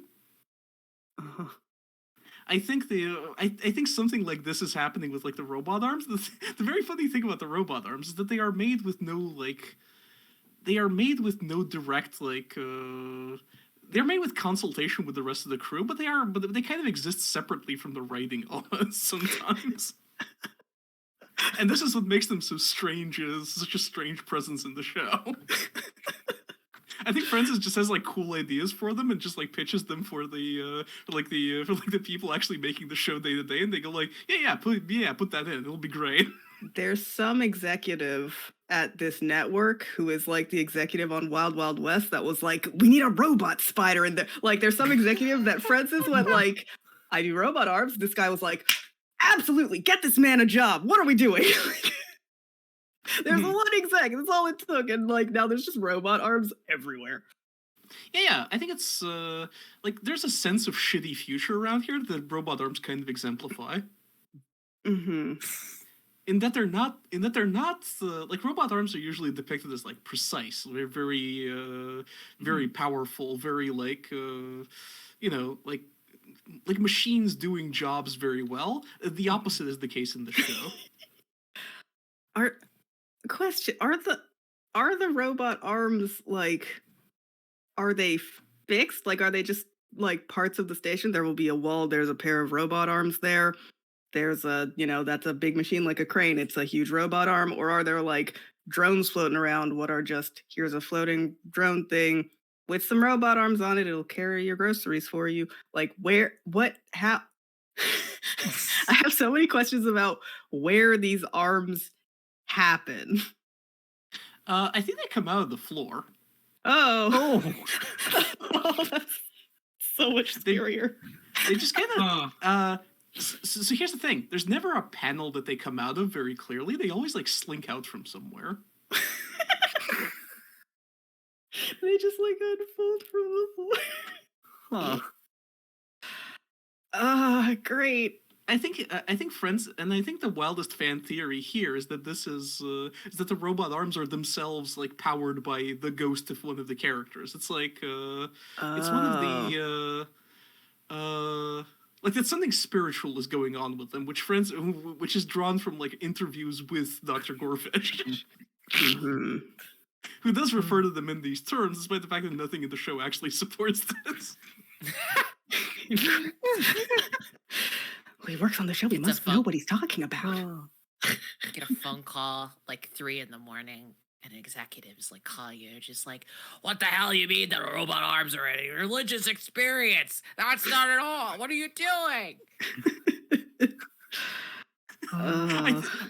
I do think people genuinely don't care about what he's talking about here. It's this is in the special features.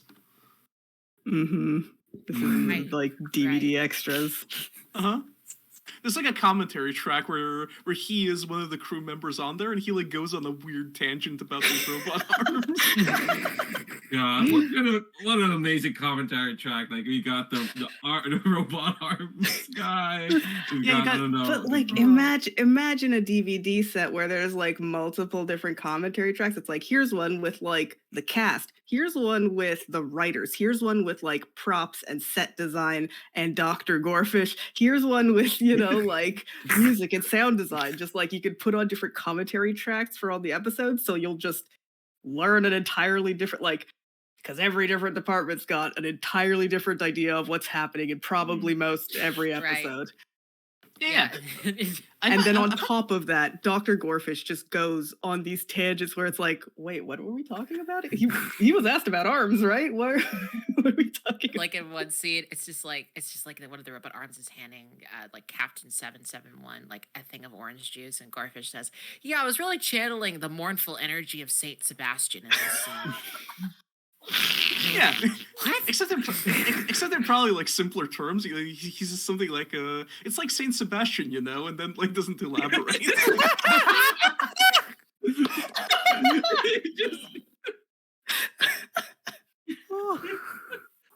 Oh.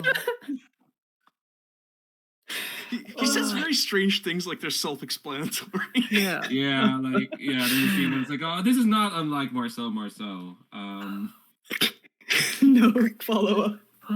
It's like that urinal. I have a question here. How does Dr. Francis react when he becomes an internet meme? When people just dig this up and it goes viral? 100%. Yep. Dr. Francis Gorefish is not online. Oh, bless. Amazing. Yeah, God I think- bless. I think people tell him. I think people tell him he's a meme on the internet, and he's like, and you like need to clarify what you mean by that.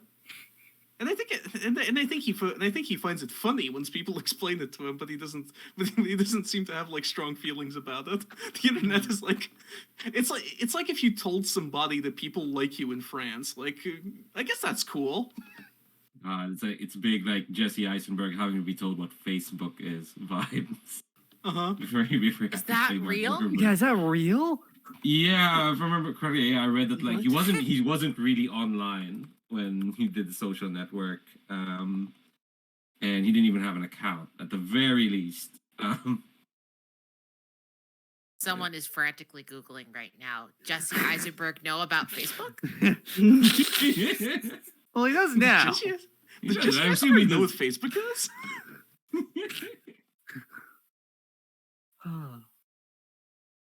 But yeah, on the topic of the Dr. Francis Gorefish commentary track, I have seen like something like this in like certain DVD extras where there's like commentary tracks where cast and crew come in and like talk about like what's going on. Mm-hmm. And so I've definitely like recently even seen like a cinematographer go on one of these, but it wouldn't make sense that a cinematographer would go on there because they would be like, yeah, you know, like this is how we framed that shot. Here's why we framed it that way. Mhm. Dr. Francis Gorefish though is strictly there for the novelty of it. I'm gonna post an image in the Miro. Ooh. Yeah. Yeah, that's what I was thinking the whole time. He really is just David Lynch, but instead of being like the director, just being some like puppeteer.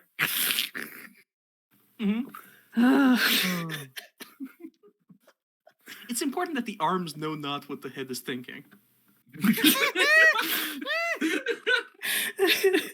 Like an interview for Vanity Fair. What?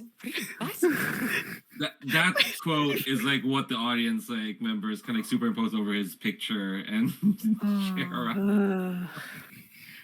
I cannot make it any clearer than this. Physically incapable of making it clearer.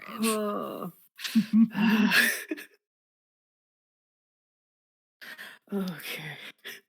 I think that's a Time wrap. mark. Yeah. Oh, we needed all of that time. Okay. Back to clubs. 8 of clubs. Oh, what the heck is this? Clubs is about the show. 8. Oh no. How did you tarnish an otherwise perfect episode? Oh. Huh. Oh no. The sound can really fuck it up. Mark is taking every L today. God Mark damn, is poor Mark. struggling. No. This game is the just a record of Mark's struggles. Tarnish an otherwise perfect episode. I Was the think music like tonally inappropriate? yeah, I'm thinking that they were really maybe this is like an early episode. This is like an episode from season 2 that has like a 9.8 rating or something on insert website where people rate episodes of TV shows here. And just there's like a constant comment of just like, if it weren't for that one like music drop or like that one, like, what was that sound? I think Mark was really insistent on like there's this big dramatic moment in the show. I think like Captain 7-1 is like, you know, really wrestling with the whole I am stuck here, and they're having like this really pivotal moment. She's having this really like intense moment of like, okay, now's when you gotta commit. Like, are you about this place, or are you going to try to leave and make things very difficult for everyone here because that's easier for you? What is it going to be? Um, and Mark was like really, really insistent that there be a slide whistle in the score at this time. Oh Mm. no. And the rest of the show, they're just like, oh, slide. Okay, so like we get that the show can be like kind of haha silly goofy sometimes, but this is not one of those sometimes. And he's like, no, no, no, no, no, no, no, no, no, no, no, no, no. You can't hear it yet. Just trust me on this. And he can be very persuasive at times. Like, yeah, they're the music one, they're like they have this grand vision for how the show sounds. And it's like, okay, yep, let Mark do the you know what, maybe it will be great. It was not great. It's just like, you see Captain Seven like just staring through some window or something out into space, and there's like cool stuff happening with reflections. It like the image is like too vivid. There's like too much color to the point that it gets kind of creepy, and then just like, what is happening here? It like kills the moment, and it just fucks up. It just fucks up what was otherwise just a perfect cap, because it's like right at the end of the episode too, and so it just ends on that slide whistle into the end credits theme, and people are like, I don't know what I'm supposed to be feeling right now. Should I laugh? Because I don't feel like I should laugh. This is an amazing episode of Star Trek DS9 called In the Pale Moonlight. And it's one of the best written episodes of Trek ever. So I'm just imagining, like, at the end of that episode, and the problem is, I think I can live with it.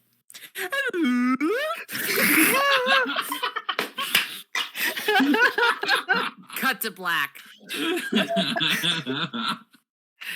Oh no. Yeah. There's a whole Reddit that pops up r/slide whistle. Oh no. Um, I have a question that's related to this, which is so when you put this in, you had a good you had a good reason, Mhm. and no doubt a complicated reason. How does it feel to have this shared out of context? Like Yeah. like in that sort of way of like this I did not edit this clip. Look look what happened on the show at one time. Um, yeah, I think, probably for a good 3 to 5 years, people close to Mark were just like, "Hey, look, we try not to bring up the whole slide whistle thing because, he doesn't he's sensitive about it. It was a big swing and a bigger miss. So we try not to like rub their face in it. But I think like by the time the show is ending, I'm imagining like on this sort of last day, if there's sort of like a wrap party for the series, I imagine there's like in the background or something, just on like screens around the studio or the lot or set or whatever. There's just like screens, playing iconic moments from the show, like little clips and stuff from backstage and blooper reels and stuff. And that moment is on it. I think at one point Mark is just like standing in front of one of these screens and just watches it. And there's a couple of people standing like 8 to 10 feet away, looking nervously at him as they're like, oh, what's about to happen? Because like they're holding a drink, they could throw it at the screen. Like that is not great. And I think Mark just sort of like kind of has to face palm and just sort of like says like, no, no, I see it now, right? Like with in retrospect, they're like, no, yeah, that's fucking weird.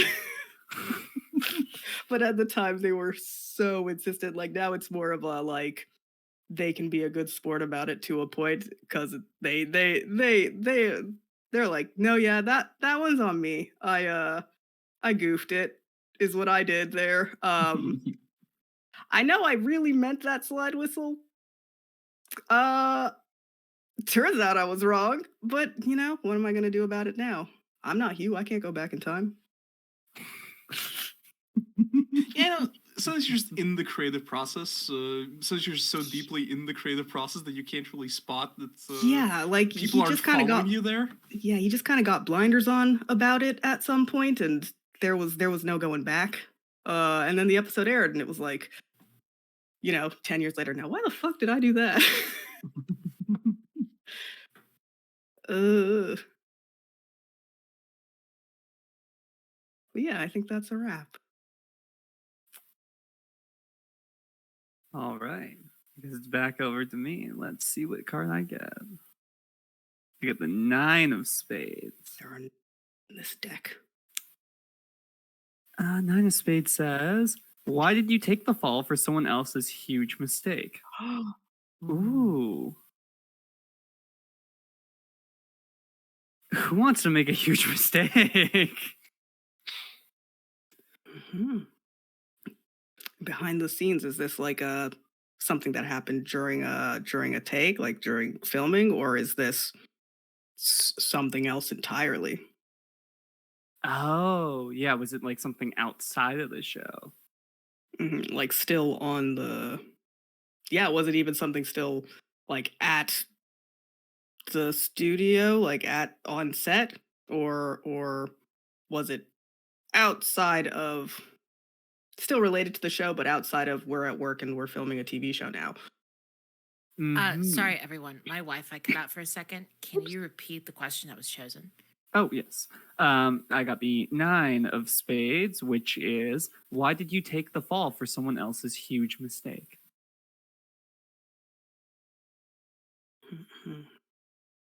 We're just Did I talking fuck about. up?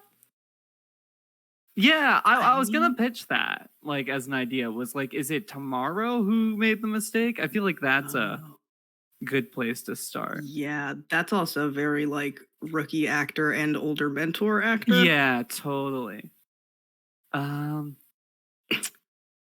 What did Tomorrow do? Coffee. Hmm.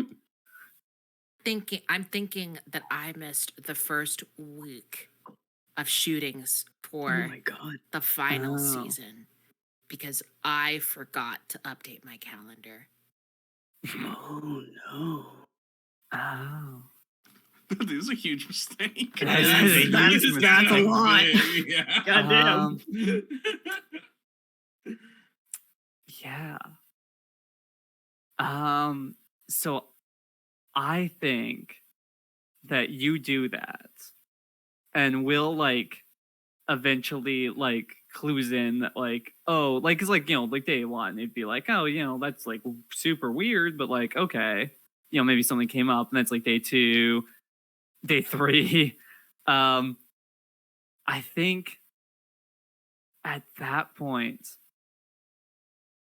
Will like also leaves and like sends you like a text or something, like saying like, hey, I don't know what's going on, but like when you get this, just show up to set and text me when you do. And then Will like shows up the day after you first do, and then does like oh, I'm sorry, I had to like cover like all this trouble. I texted like tomorrow, and like they were like only out because I was out. And so the question is, why did you take the fall for someone else's huge mistake? It's because it doesn't matter.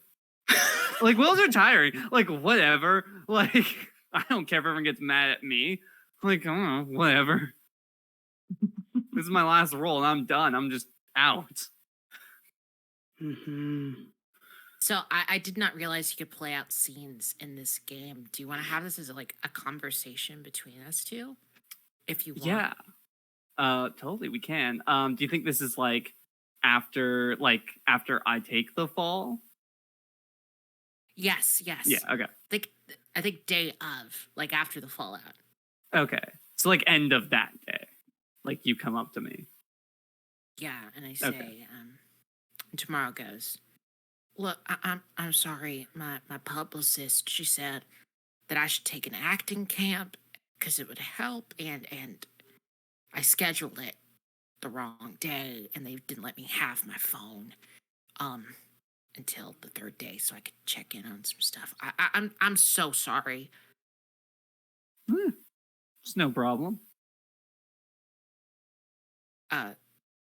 It really? Well, I mean, kind of like looks around at the rest of like the cast and stuff people are like wheeling out.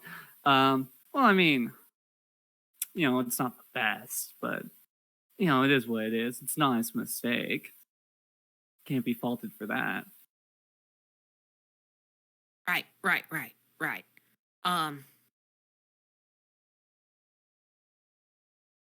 Thanks, Will.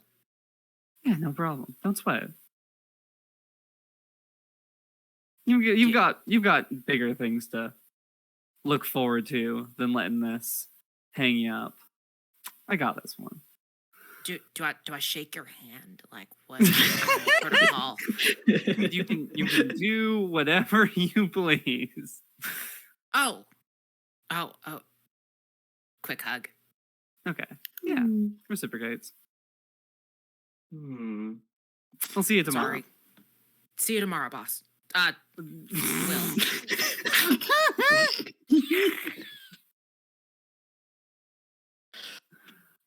Never change. My God. How vividly I can picture Christopher Walken here. Also, I really like the idea of like, because tomorrow's name is tomorrow. Tomorrow. Like, see you tomorrow. Oh, I didn't even think of that when I I- said I'll see you tomorrow. Oh my god. Yeah, see you tomorrow. It's very good. It makes me Oh. happy. Oh, that's so good. Hey, when is the script due? Oh, tomorrow. Yeah, I'm here for you. Just when is the script due? Oh, just ask me Real. tomorrow. I'm sorry. Could you it goes like 3 hours? Yeah, it's just who's on first. Yeah. Yep. Very good. Speaking of tomorrow. Oh, sorry. Does anyone else have anything else for that? Because otherwise I can Yeah. wrap it. No, I'm good. Yeah, I'm good. All right. That's a wrap then. I just drew the Jack of Clubs. Okay. What's a part of the show you really admire? Ah. I think Tomorrow is like an actor's actor, even if they are unknown. They really just want to focus in on the craft. And I think what really the show really lends it to is sort of the ambiguousness of some of the scenes. It's like, for example, slide whistle scene, like you have staring out into both space and the mirror, and you're just sort of like, you're looking at it, you're just like, what emotion are they expressing? What is their interiority in this scene? And obviously the slide whistle comes in, but like there are a lot of moments of that show that are just pensive, quiet, meditative almost, which is in direct contrast to like this whir and burr that is personified by the machines. Mhm. Again, Mark shouting from across the room, "Thank you!" Anybody got questions? Yeah, like, what are the moments of the show like that you have got to like be a part of, that you really like felt like, damn, this is why I got into this? I don't think why or what happened at their original posting is ever explained. But there is like one scene, it's like a MASH moment, where it's just like Captain 771 is like, you don't know what it's like out there. The infinite expanse of space surrounding you as you rocket through it.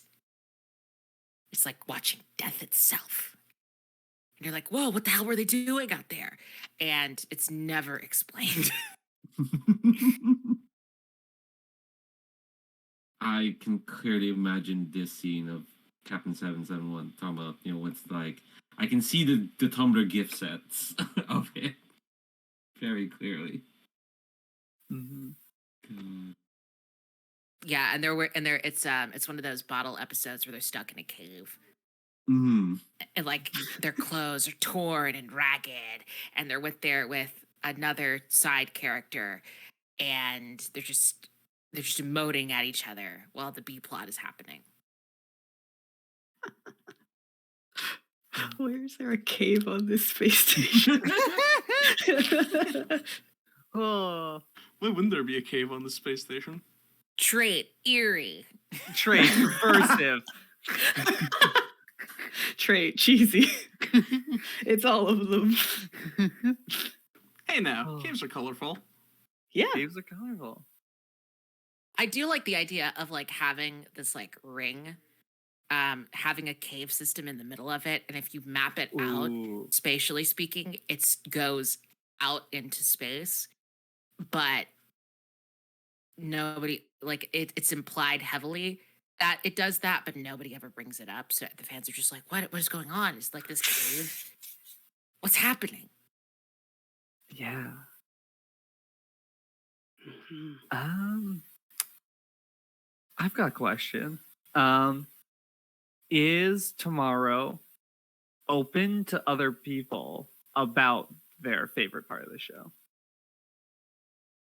Yeah. Oh yeah, 100%. Like even if there wasn't like that, I think before the Comic-Con thing that inspired them to be more assertive, I think what unlocked their secret passion was to talk about the mechanisms of the TV show.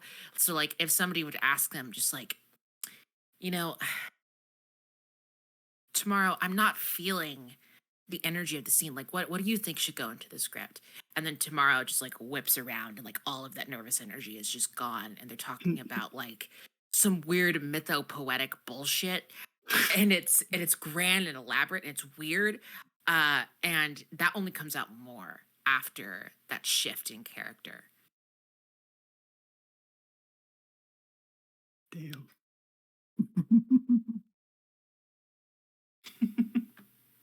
And if there are no more questions, let's a wrap. May I do a token move here? Of course. At any time. I want to give Coffee a token and assign Yes. tomorrow the trait poetic. Thank you.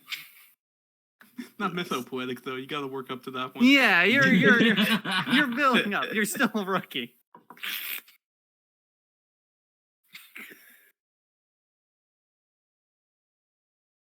Nice. All right. Sounds like it's your turn, Zero. Yeah. Ooh. 2 of diamonds. 2 of diamonds. How did fans of the show communicate? Oh.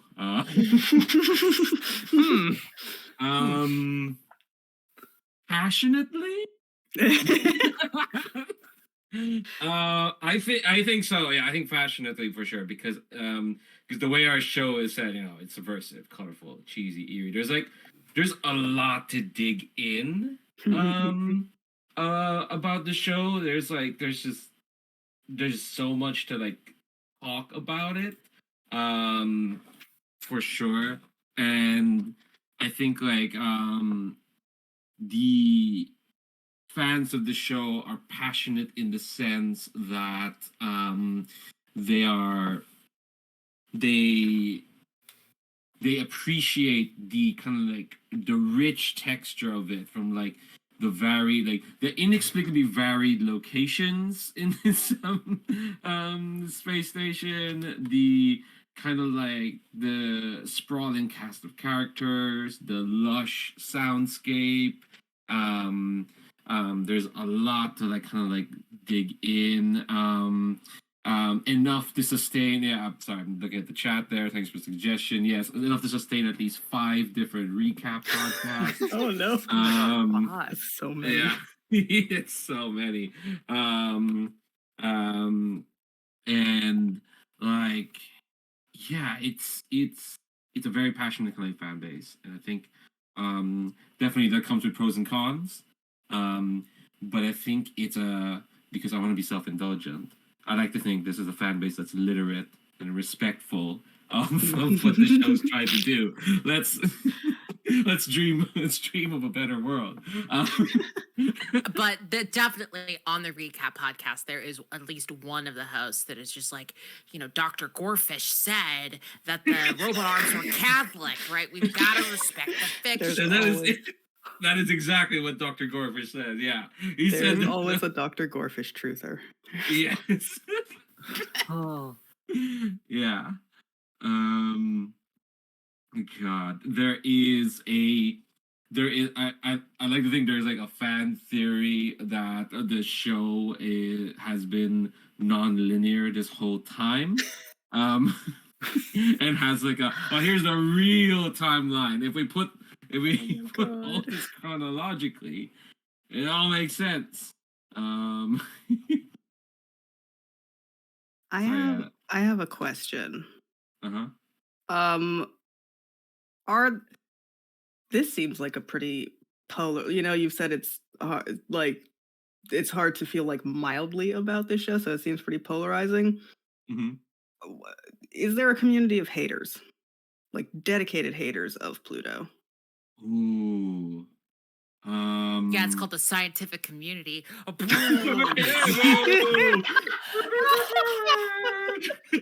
calling you out here on this live stream. We're using our platform.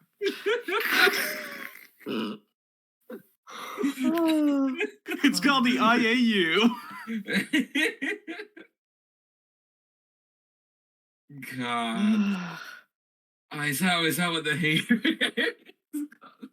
Like, Oh my unappreciation club. Oh my God. Yeah, I mean, if there's a group that feels very passionate about one thing, there has to be a group of contrarians who's passionate about wanting to kick down that old passion. And I think it's like there's different flavors of haters. There's the ones who are just kind of like there's the type who's kind of like just against the show in principle for various lame reasons, but there's like the special kind of haters who are sucked into the logic of the show itself. It's like they're trying to it's like they're trying to disprove the show by using its own logic. Hey, Fools. Zero. Yeah. I think you're describing Steven Universe. I will say I think it actually get me in trouble though. I'm gonna keep my opinions to myself.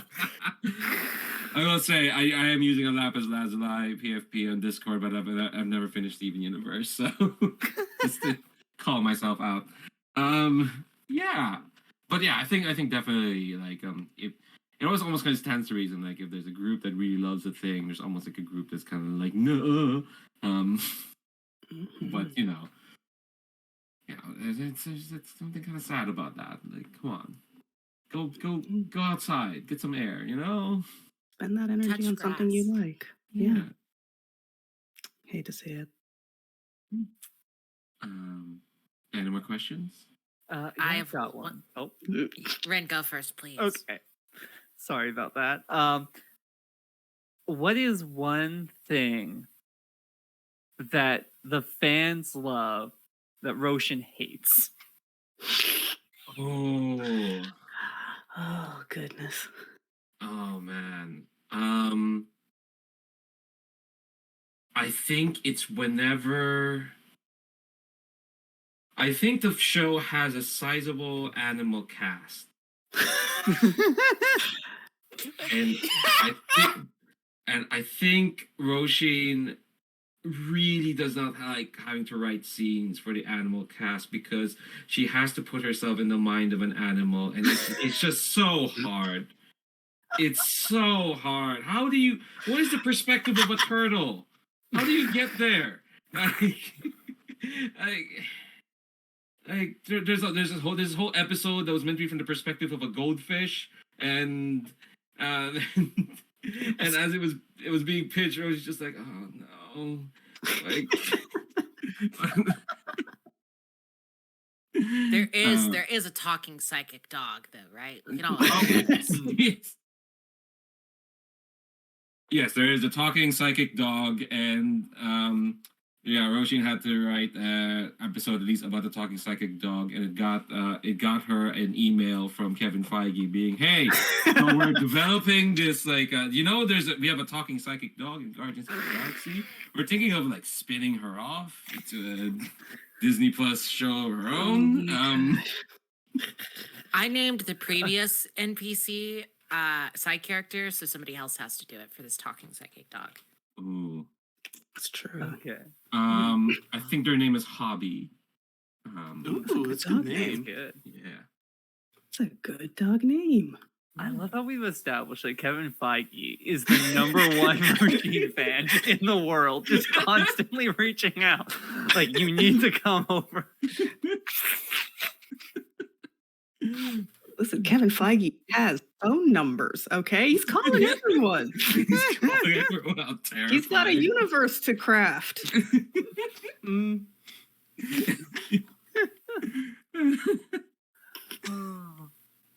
I want to be like, I almost want to give you a token for this.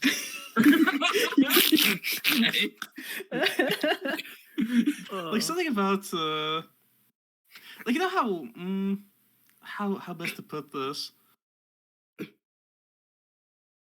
You know, like a token for you being like a driving force behind the show being what it is. Like, so, like sometimes writers get this treatment, like writers that aren't showrunners, like where they get like a lot of credit for like I guess like the trait here would be defining. Oh, Oh my god. Like that you were a defining influence on the show. That's amazing. It's like, ooh, that's amazing. But it's mostly for stuff that like Roshin has either come up by accident or does not like. stuff it's not like. Yeah. Yeah. This is a double-edged sword because if people need an episode written about a talking psychic dog, they know who to call. And Roshin's like, I'm trying to fund this TV show about sad, sexy young Irish folk in Dublin. I don't need to write more talking psychic dogs. Maybe she's just telling on herself. I've posted an image of Hobby next to Natasha Lyonne. Oh, look at them. That dog definitely does look psychic. Yeah, that dog's got something going on. The dog's having a conversation with you. Mm-hmm. Oh yeah. One of the fan theories thinks the talking psychic dog is 7701. 771. Alternate parallel universe 771. Mm-hmm. Oh my god, is there a multiverse in this? Oh no. That's Or why do you that's a think curse Kevin word. Feige No. is calling? Why do you think Kevin Feige is on the phone? It's been years. The hotline is Can't beeping. We can't pull a fringe. We can't do it. Everybody knows what happened.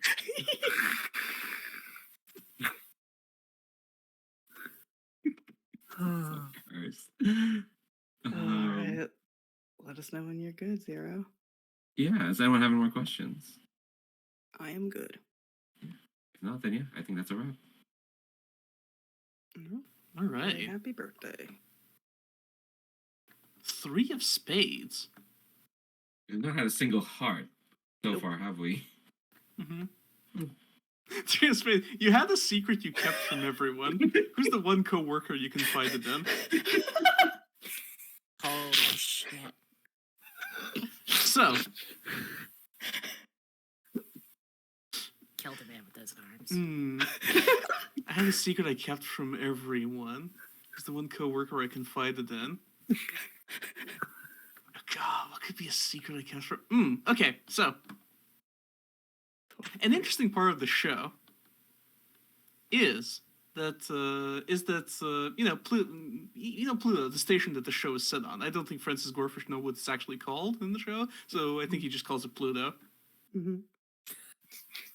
It's not a planet, and Pluto is not a planet, so this satisfies him. Anyway, there's a running there was a in one of the early episodes, there was a like a cat had just wandered on set Oh no. Good.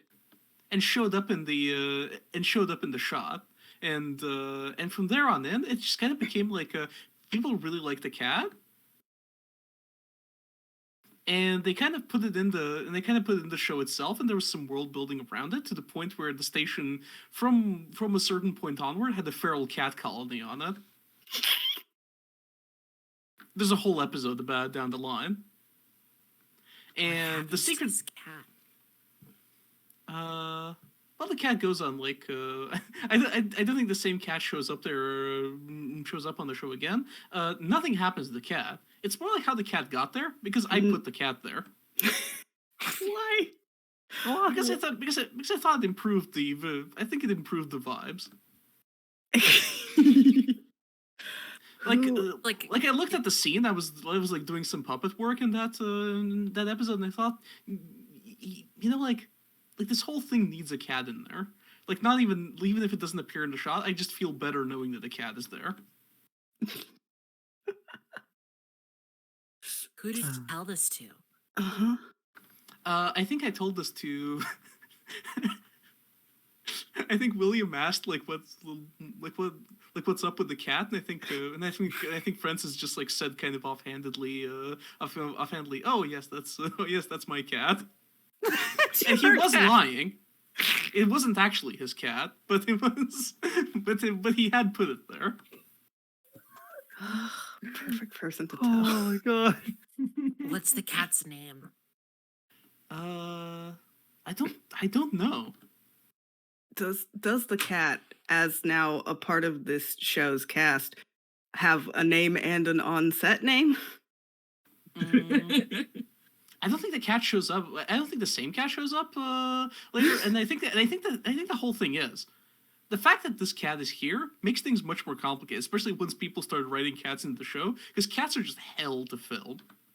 Probably. Mm-hmm. Like, you can't get you can't get a cat to behave on camera.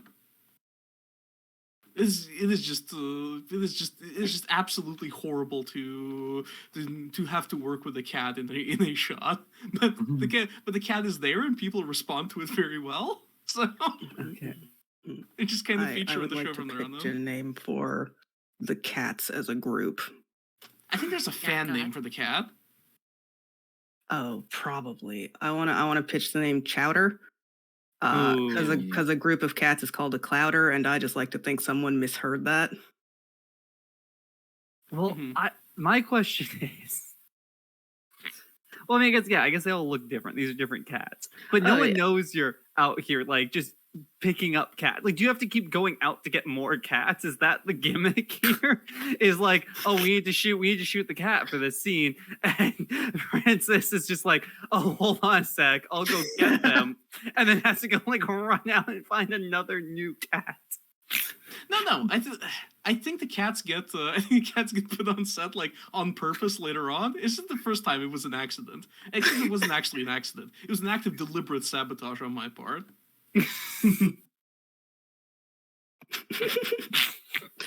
Sabotage in brackets positive. Okay, I have a question. It was sabotaging that wasn't supposed to be there. I have a question. Does Dr. Francis take care of these cats? Yeah. Okay. Okay. Shout outs, Dr. Gorefish. Sounds I like think- Gorefish. I think he's the type of guy who feeds stray cats. Hmm. So, kind of good, but also kind of bad.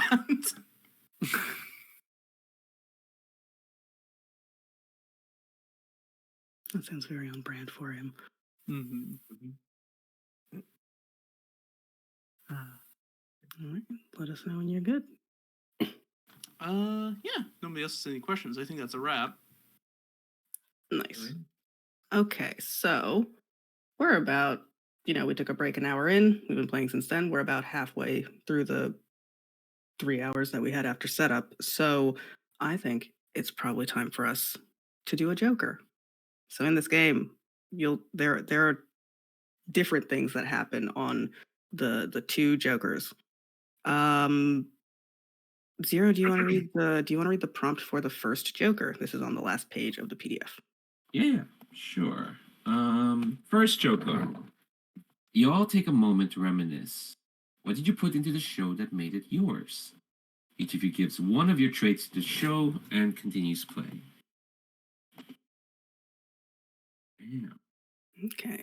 And I think giving a trait just means like you share it with the show. You don't have to give up having that trait.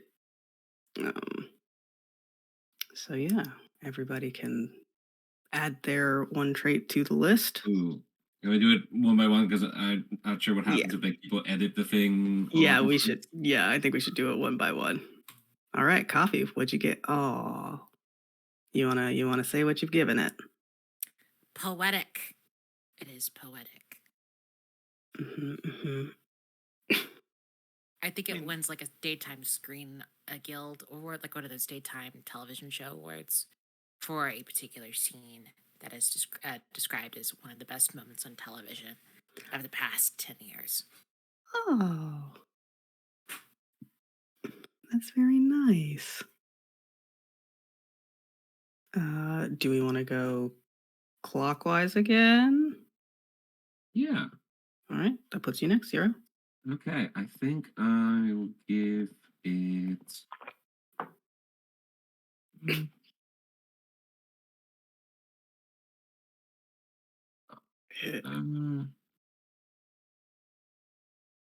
think I'll give it Canny. I think it's a show that has learned how to become flexible throughout the years. A show that kind of like has learned to be smart, I guess, with what it has, with its like stories and themes, and also the people. I'm describing the show as if it's just a living thing, but yeah. But it is. Isn't it? Roshan is definitively like, no. No, people made this show, and those people should be acknowledged. Nice. HB. I mean, I only had the one trait, so that trait is mischievous. Yeah. I mean, ditto. I got one. Does this show structure plot points specifically to fuck with people? I think there is definitely. I think there is definitely that vibe in there. I think it's also mischievous in a structural sense. Like it's as a place to work. Right. Where sometimes people make decisions and they make those decisions not for a good reason, so much as because they feel like it. They feel like getting up to some mischief. Like it's a show that kind of embraces things happening by accident sometimes and being like, no, keep it in. Mm-hmm. Nice. Yeah, I've also only got the one, so I'll add Grand. I think whatever the show does, it does it to the most that it can be done. There's very little holding back on this show, They don't really practice a lot of restraint in terms of like going for it with storylines, effects. Like when they do a stunt cast, like when someone cameos, they're going for it, okay? Like who Tom Waits is in this TV show. Like it's gonna be like, oh wow, there's an episode where it's just like everyone's really excited because like a ship is coming and there's like some big music group is on tour and it's like, well, that doesn't happen a lot, and like literally Bootsy Collins shows up and it's like, oh holy shit, okay. Yeah, you would be here in outer space. It's like yep, there you are. Hi, welcome. Please play a show. We will all listen. Like everything is at 100%.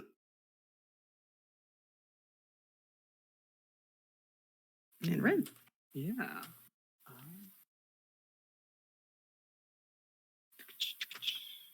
Is it Bootsy Collins as Bootsy Collins? Yeah, Bootsy Collins exists in the space future. Oh my god. I'm going to add the trait. Ominous. Good. I think. Here's my pitch. Hmm. One of the major plot points in this final season has been about this ongoing strike that started up.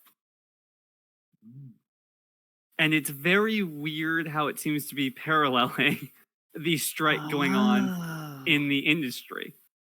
We put it on the show. What? Yeah. Who's going on strike? Is it like in the real world where writers went on strike, or is it a different like industry, or a different like sub industry? Because my first thought was like, are CGI artists and animators unionizing? Ah, yes, imagining a better world. Exactly. I think it's what Chris is describing. Yeah. Because I don't want. Please describe your character's name again. Zero. Oh, Roshin. Roshin. I don't want Roshin to be a scab. That would suck. Yeah. Well, I think like the strike, in my mind, like it's ending because like the strike's about to begin, that kind of thing. Like they have a like how like with the unions and stuff, like they've set a date that's like this is the day we go on strike. But then it's like we're building in, like we're about to hit that, and our show just luckily had like the length to like run out like right before it happened. So we do get to like actually wrap our show before the strike happens. Or like we cut the season short, so it's like, oh, this was going to be 24 episodes and now it's like 18 or like 14, so make them count. Yeah, and I think like part of that, like the rewrites that required have been like slowly like setting up a strike story, like subplot in the show. And yeah. I think it's ominous, like to the execs. I thought you were going to say the show is haunted and not, but the deliberateness of it, I think, is more interesting, or maybe not. I mean, it could also just be haunted. Oh, it's haunted, 100%. I woke up one day and the script was on my desk. I don't know what happened. All right. So we've all given it a trait, and now we continue with the next round. Everybody cool to keep going, or does anybody want to break? I'm good to keep going. I'm good to keep going. Yeah, I'm good to keep going. Zero? Yeah, I'm good to go. Okay, cool. Let's see what we got. Oh, hearts! They exist! There they are. Hearts. The show's finally found its heart. Hearts are about the last day. The Four of oh my god. The Four of Hearts reads, the coffee machine stops working. Why does that make you cry? Listen, Mark II is having a hard day. He's having a real time of it. Oh my god. Oh, okay. Oh, okay. No, I actually have it. You know, there's people hobnobbing and talking. He's gonna go and, you know, refill some coffees in between takes or scenes or whatever. Goes to the break room, coffee machine. The coffee machine, you know, it's always been a sort of like the coffee machine's on its last legs, but, you know, it believes in this show too, and so it won't give up on us. Very fitting that the coffee machine's kind of like dying on the last day. I think what makes them cry is that, like, the death rattle of this machine. God. I think there was an episode earlier in this season where HB, you talked about like these robot arms kind of being like a little like they're not like super precise and like aha the future is Mhm. like perfect and very organized. It's like nope, they're just some arms. I think there was an episode of the show where like one of the arms, like these arms feel like parts of this station, like members of this station more than just parts of it. I think there was an episode earlier this season in this last season where one of the arms just like stopped working. And it was like, okay, well we'll get someone to repair it. And it's like no, we can't. Like Mhm. why do you think like what is, and I don't know, maybe this is a question for Zero, for Rasheen, but like what Mhm. is the reason that like they wouldn't have been able to fix this robot arm? Ooh. Think God. I think like this is like a long running kind of like subplot in the season that it's becoming harder. Not. Hmm. Sorry, I'm just thinking of like yeah, because the show has been setting up like there's like a whole plot about a strike. Mhm. But I don't want to make it like the striker's fault the strike's fault that the robot arm couldn't be replaced. I think so. Instead, I'm going to pivot away from that. Um, What if it's like a hmm, stupidly complex arm? yeah, yeah. I was thinking about that. Yeah, it's ridiculously complex. It's one of those that like the theorists think Doctor Gorfish said it was Protestant rather than Catholic. Um, it's, uh, yeah, I Yes. think it's like Listen. There's a diversity of belief among the robot arms. Yeah. he said that once, and then people like, yeah, I think it's like, yeah, it's really complicated. So like, it was a kind of like arm that couldn't be fixed in an episode, Mhm. unlike most episodes. So it kind of lingers. It's like almost a sense of like, huh, like continuity. Not that there isn't, but like, um, this one's like more blatant than usual. Mhm. And I think it's a kind of like problem that lingers, but like it's such a mundane problem um, that it really like kind of stands out. Yeah, and like the death of this one arm was like an entire episode.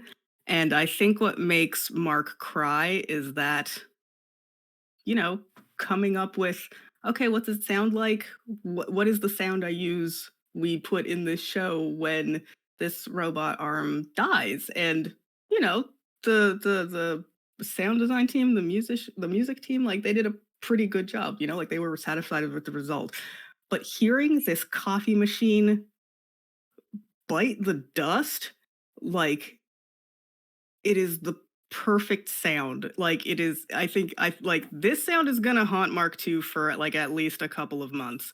Like it is simultaneously like it's trying really Yeah. hard. It is sputtering to a stop. It is wet. It is dry. It is electrical. There's like that final like drop, drop, nothing. Like it's it is every like that is machine life coming to an end in a sound for him, and he's just like someone comes and finds him, you know, because he went to go and get coffee and someone comes to check on him and make sure he's okay, and they just see him there standing in front of, I don't even think he's standing when they get to them, like they are like crouched down in front of the countertop that this coffee maker is on, just weeping.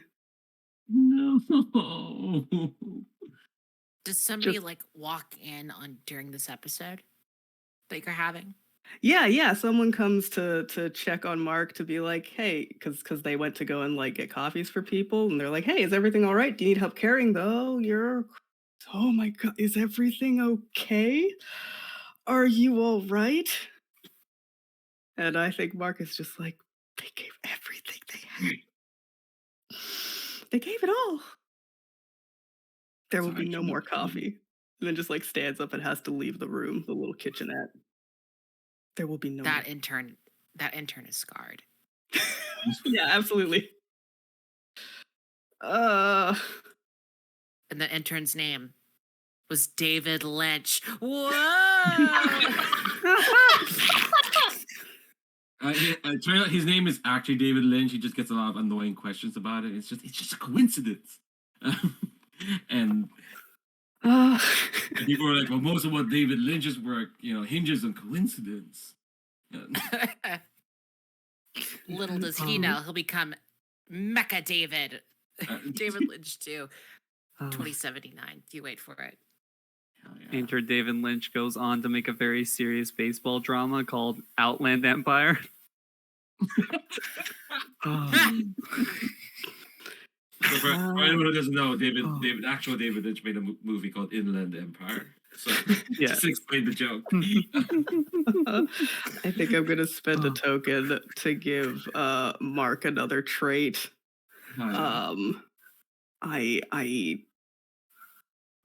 I think everything just hits them like really profoundly, and I don't know what the word is that means that. Melancholic, sensitive. Sensitive is a good one.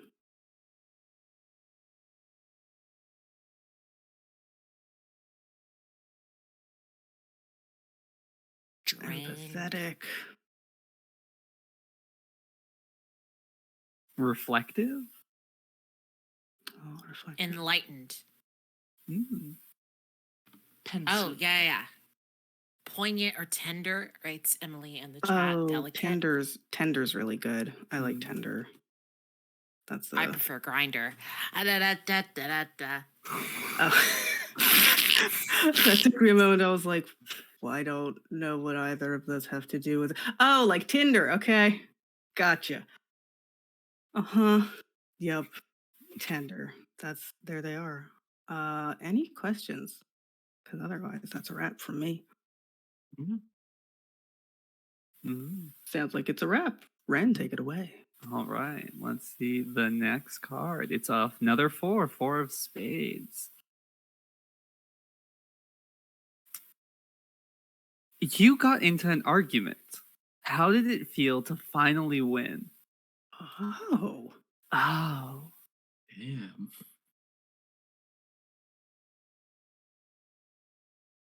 Who would William? I think it's with the director. Oh. Who is a relative of mine. We haven't established what relation. Yeah, that's my first question. What is the director's name? Oh man, name.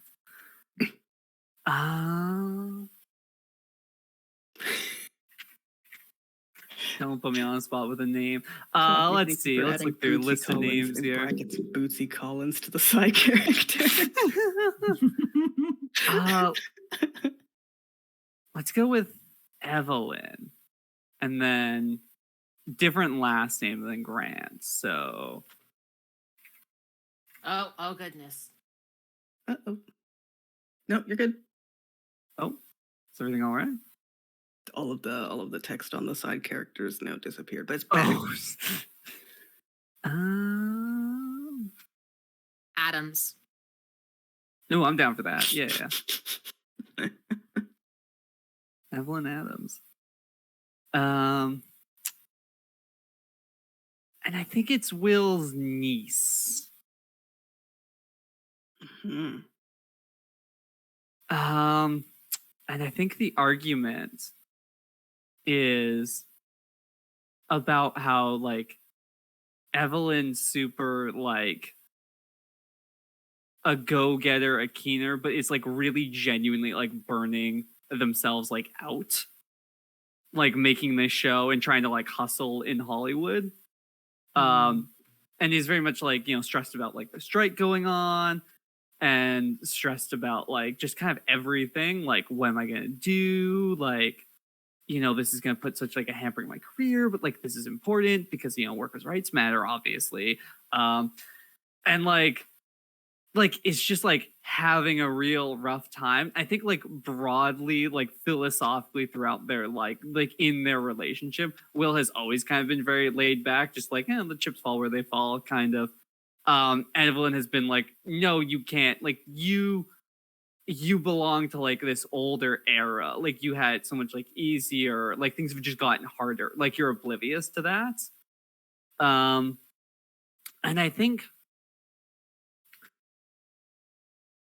how did it feel to finally win? I think Will finally gets through, but by like finally like understanding like her perspective on that, of like genuinely like I don't know what he sees, but like I think there's like an angle in which like he comes to understand like I think maybe it's like he sees like an audition for like another show or something. And like sees how much more like brutal they were to like the actors showing up to the audition versus like when he started out, where it was like, no, like it was kind of just easy. I just kind of stumbled into it. And then comes to like understand like, oh no, she was right. But then like goes back and like she's stressed. And then instead like pivots the argument instead of it being like, oh no, like it's fine, it'll work out. Like, it's easy. Like you just fall into and out of stuff. That's just the way it goes. It becomes oh no, like things may not work out, but like life goes on and I'll be there to help and support you.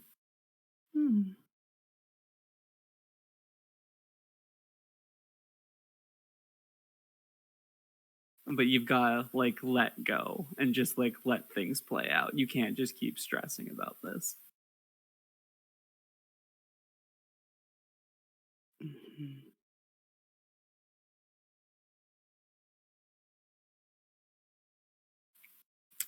Does anyone have any questions? I'm good. You're good at this game. It's not a question. That is not in question. I'll give you the opportunity to rephrase it as a question. You Jeopardy get so answer good time. at this game. How are you so good at this?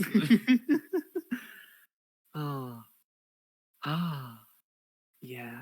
If everyone's good with that, I think that's a wrap there. I am going to spend a token and give William the traits understanding.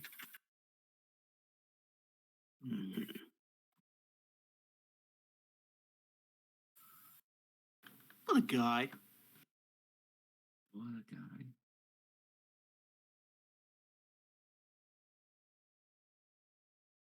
Nice. I'm Over some coffee. hoping at some point somebody draws the 6 of clubs. I need it. Fingers crossed. Well, we'll see. Now I have to look at what that is. God damn it. It is a Yeah. Come on, 6 of clubs. Come on. If that had been the Damn, 6 of it's the clubs, I would have lost it. Queen I of would have spades. lost it. Ooh. Oh. We could just pick a card? Huh? Okay, then it's the 6 of clubs. Sorry. Thank you, Emily, in the chat. 6 of clubs. There was a musical episode. Why are you proud of it?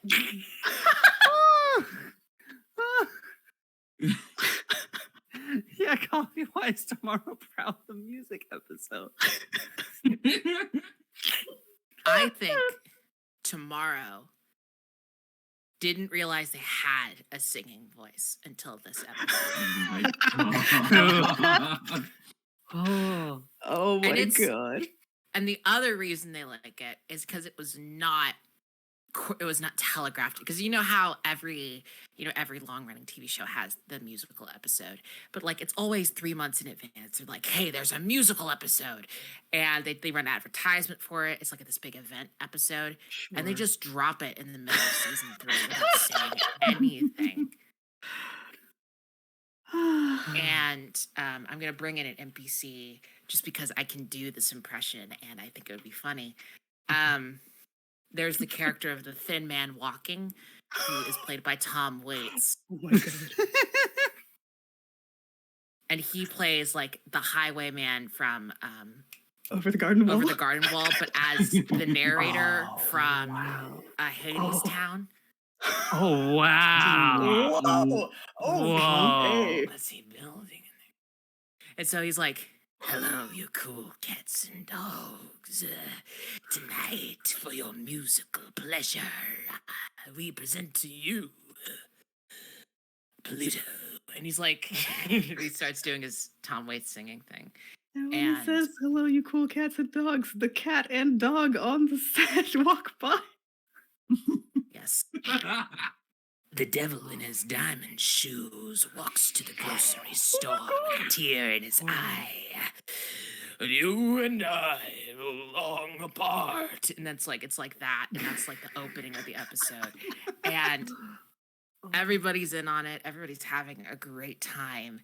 And it's just an absolute blast to work with. I could not be smiling any wider than this. This is so good. Here's the question: is Tomorrow a Tom Waits fan, or was Tomorrow a Tom Waits fan before this episode?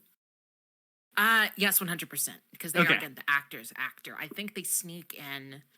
I think it's a jukebox musical. But only with obscure ass music. So it's not like in Riverdale they do, or like Glee, they'll like sing a Queen song, for example, because Queen's really popular.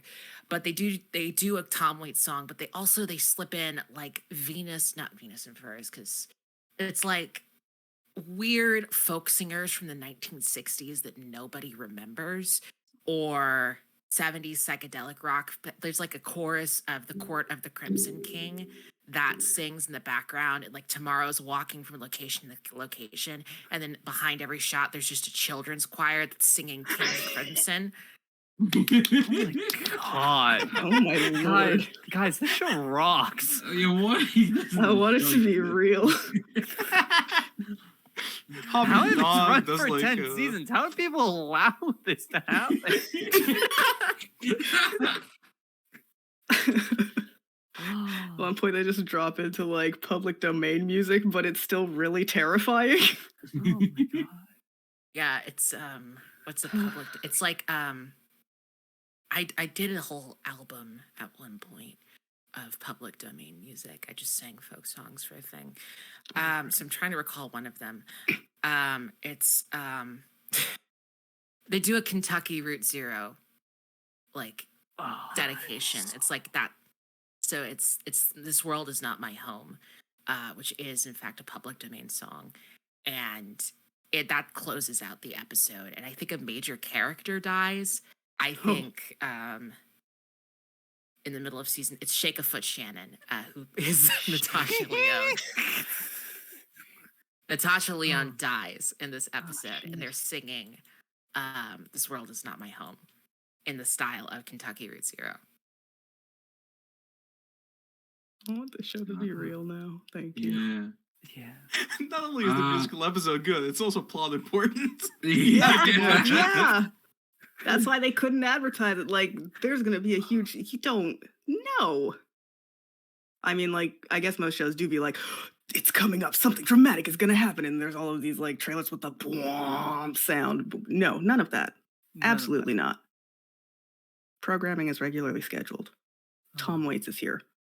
This is not the structure of the game, but I would like to ask you, Ren, Okay. what Christopher Walken, your William Grant, William Grant. sings. Yeah, what does Willie sing on this episode? I think, in my mind, Will is a terrible singer. Will is not a good singer at all. And very much was like kind of forewarning people ahead of time, like when this was like in the planning stage of like, well, okay, this is fine, but just remember, I'm not a good singer. I'm like not a good singer. And then they get to it, and then he goes to sing, and he's not a good singer. And they're like, oh no, we thought you were just being humble. And he's like, no, I was being serious. I'm not a good singer. But then, and in my mind, this is just actually literally Tom Waits who comes in with this suggestion, just like Yeah. as like a wise man thing of like, well, why don't you do like this spoken word thing in like the middle? Yes. And yeah, that's what Will does. And Holy like, shit, we're bringing it around. We're bringing it around. You know what he sings? He sings Weapon of Choice by Fatboy Slim. Featuring, get this, Bootsy Collins.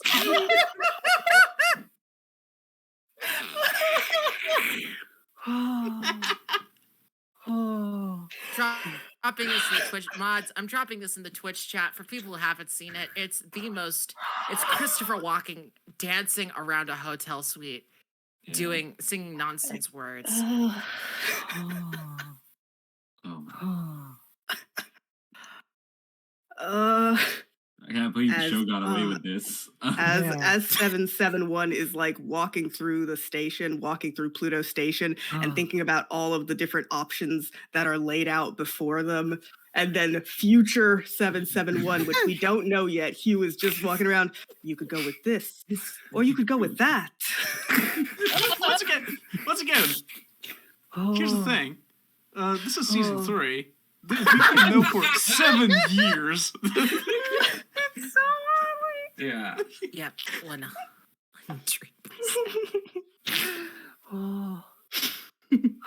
Yeah. In fact, probably the writers of the show didn't know this at the time. No, listen, they were like, at this point, they were getting picked up one season at a time. They're like, we got a 3rd season. Okay, we got to throw everything we fucking can in this season because it's probably going to be the last one if we actually get to do all of this crap. And then they got to season 4. They were like, well, okay. I feel like that's been the vibe of the whole show. It just always gets renewed season by season, and it's always teetering on the edge of cancellation, but that just keeps getting picked up. It's like, oh god, where do we go now?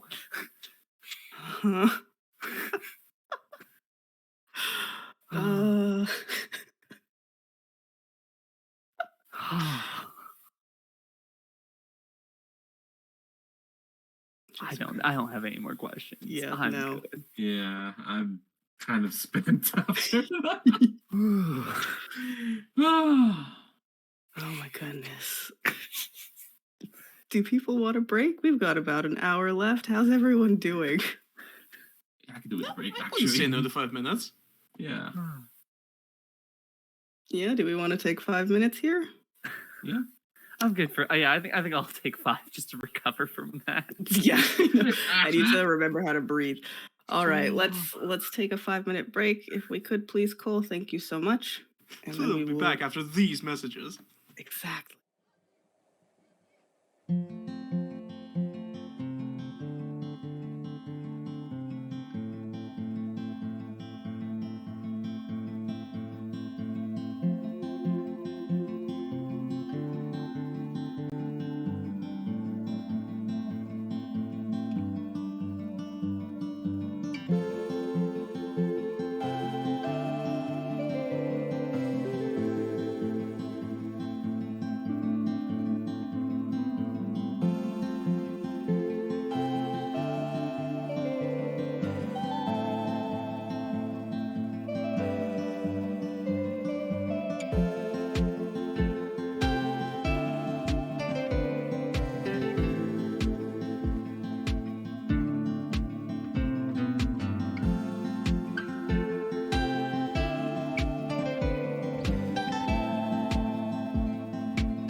All right. And we're back for more of Lights Out, a game about the last day of production of a long running and well loved somehow TV show. What do you mean somehow? This show's Okay, amazing. Maybe not It's well loved. amazing. Long running, I don't understand. Okay. Long running confuses me. Before we jump into, I think it's Zero's turn next. I wanna remind everyone that we're here raising money for Trans Lifeline. So you can go to donate.rollplusbond.com. Is that it? To donate, or you can follow the link that hopefully someone is putting in chat now or soon. Thank you, chat. I appreciate you very much. Yeah, we are now at, how is it more? $8,384.99. So shout outs to Anonymous, Sleepy Bees, M. Smith, in asterisks them, and Tanager for your donations. Oh yeah. Very good stuff. Hope you get some sleep, sleepy bees. Yeah, you know what? Shout out to the bees in that jar. So tired. In a library. Yeah, Yeah. where they belong. All right. Zero, it is your turn. Yeah. I mean, I think we know what card this is. I mean, you can shuffle it if you want. We can shuffle it. Yeah. All let's right. shuffle it. Boom, All right. shuffled, done. Go for it. Okay. If I get the same card again, it'll be amazing. Okay, no. Hearts. Ooh, 6 of hearts. All right. Oh yeah, that last prompt from Hearts was a banger. Not a good day for my boy. All right. 6 of hearts. You get into an old argument. What do you say that you can't take back? Oh no. Oh, Damn. These are Oh some no. Ooh. big feelings. Final day drama, yeah. Yeah. Okay. Is it with one of the actors, with the Yeah. composer, with the actor? Okay, cool. Well, no, I just said yeah in response to the questions. Yeah, I don't think it's with any one of the named cast. Because I don't want to be in an argument with any of y'all. I think it is an argument with the. Yeah, you know, yeah, it's bringing the showrunner. I think Oh. the mysterious showrunner, because I noticed in the description, or at least in the write up, no one plays the showrunner. Yeah, I think Roshin gets in an argument with the showrunner. And I think it's an old one. I think it is an argument about the balance of doing weird stuff for to make a point, and weird stuff for the sake of it. I think it is a long running debate they've had that's kind of spilled out on the show every now and then. I think Roshin firmly believes that everything that puts on screen has to have at least some kind of point to it. Not like a very definitive one, but like some kind of poignancy. And I think the showrunner, who's been here the whole time, and Roshin hasn't. Amazing, the showrunner has managed to keep the show on for 10 or more seasons. Has said that not everything has to have a point. Sometimes there's a delight to just, having a talking psychic dog, or, talking about the elaborate cave system in this space station, or that episode when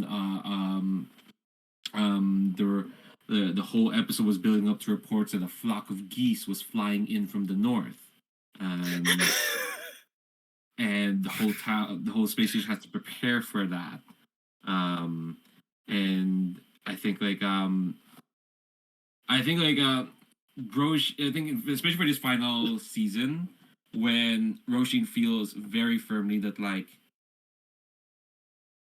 there, I think she firmly like feels that like this is like the last chance, or not the last chance, like this is the last notes that the show is gonna go out, and I think definitely because of this whole defining trait, the fans have kind of like invested on like what she says, perhaps to a degree that she doesn't even realize.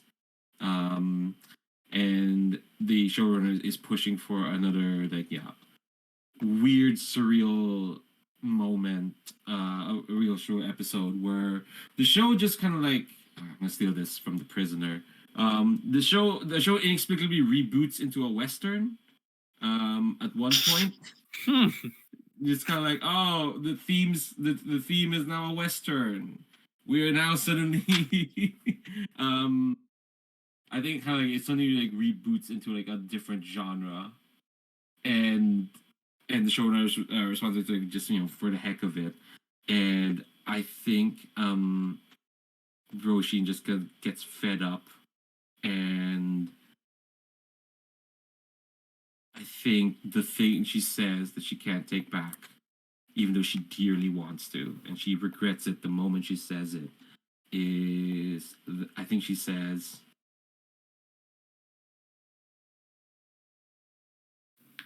"I'm too good to put my name on this bullshit."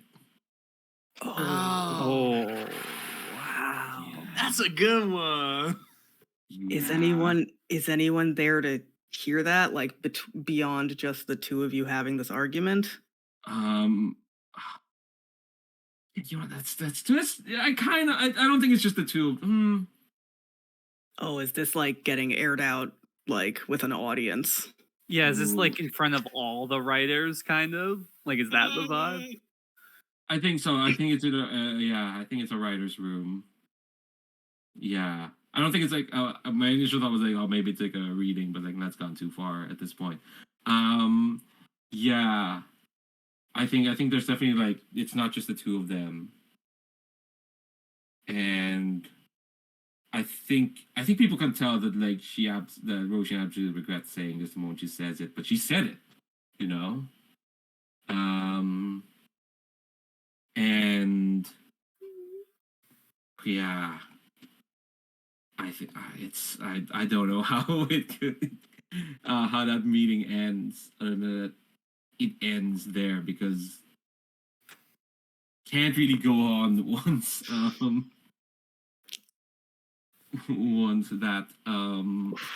that's said. It's so awkward. Good news, it's the last day. So you don't have to be around them for long. Yeah, yeah, yeah.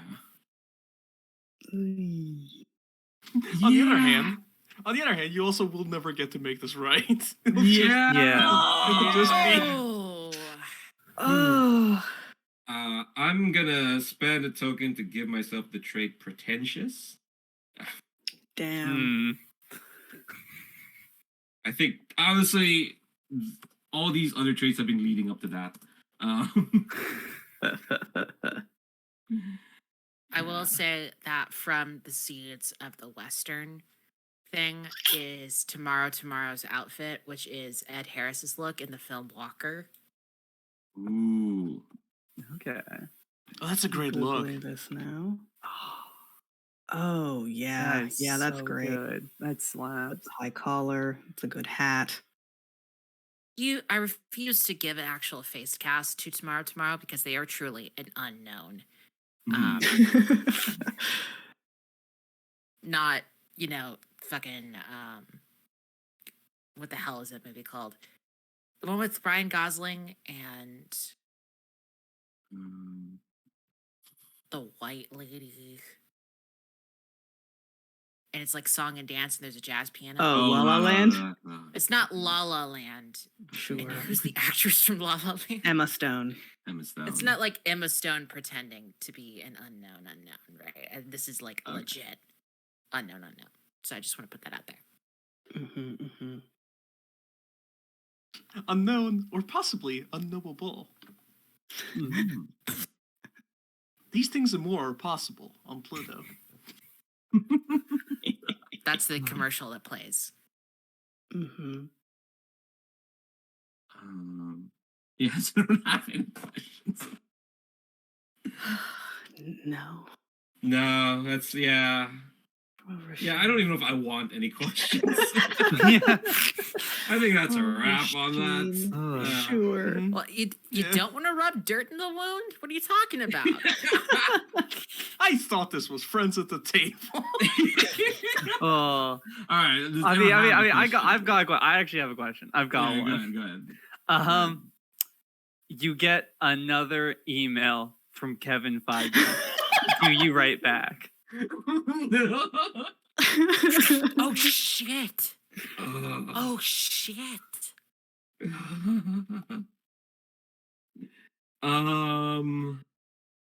God.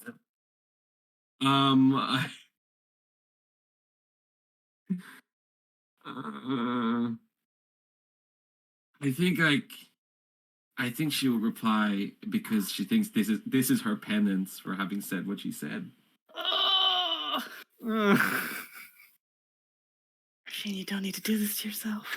I think no, she has to spend a few Well- years in the Well, Rasheen, listen.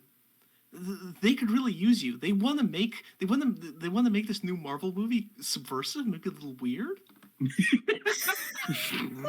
Takes a big long drag at the cigarette. They're calling it Howard the Duck. They're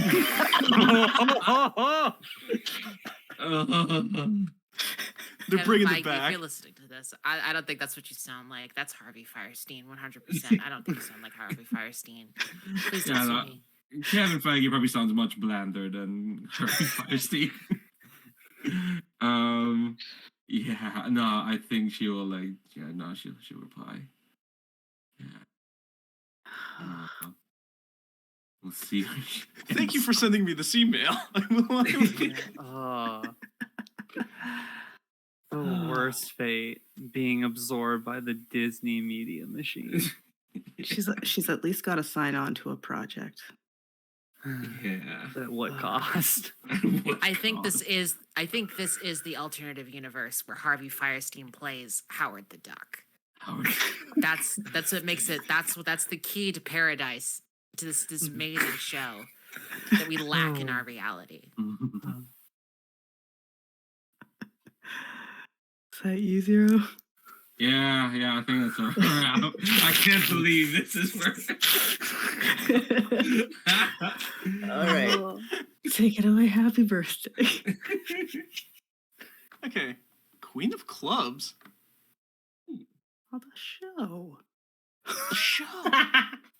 Queen of Clubs. What's the one thing you hate about the show? One thing I hate about the show. God. Oh my god.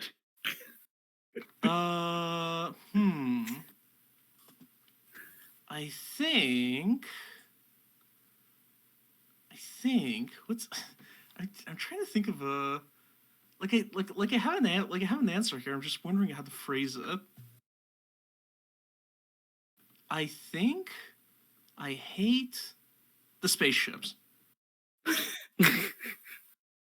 What think about them? I think I hate the fact of them more than anything, but that also like kind of translates to the fact that I hate there's a kind of compared to I tried to strike a very organic aesthetic with the robot arms. The spaceships are just fairly regular sci-fi spaceships, and I just hate every bit of them. I'm gonna give you. Yeah. I'm gonna give you a token. Trait. Artistic.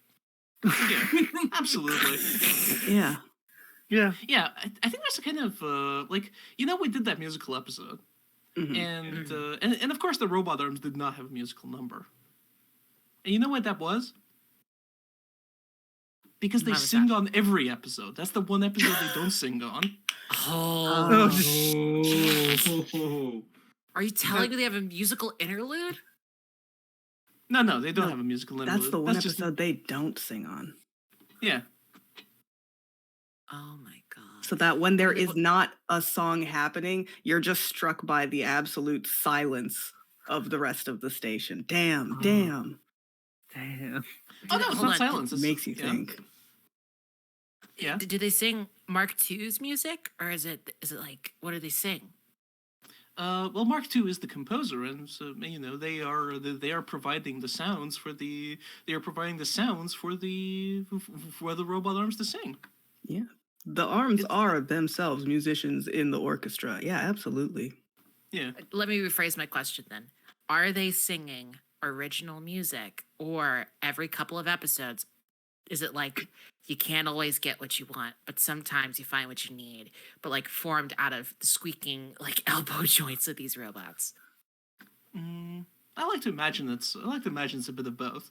After all, Right, all right, music is okay. kind of mutually. You can kind of get from one piece of music to another organically, Right. and that's the beautiful thing. The arms sing. The spaceships cannot sing. What I They think are we've done. Yeah. Oh, go ahead. Go ahead, please. So I like to think of the station Pluto as a kind of non-place, and the spaceships I consider a kind of intrusion. Mm. You I say think this whenever- in an interview to Wired magazine. Yeah, I don't think there is. I think the spaceship shouldn't be there. I think they are philosophically suspect.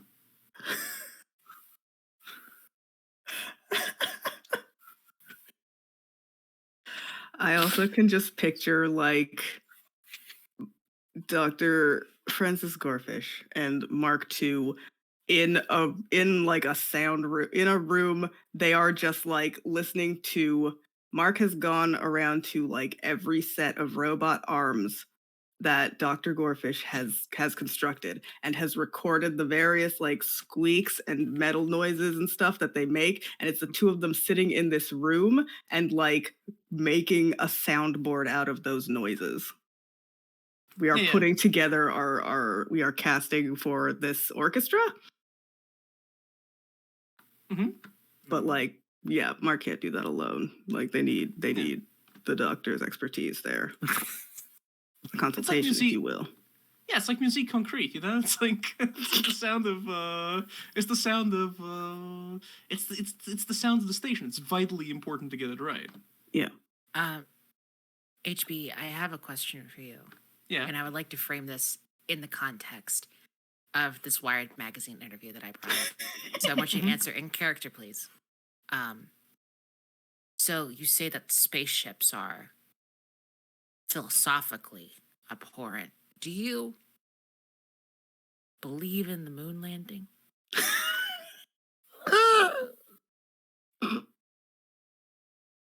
Well,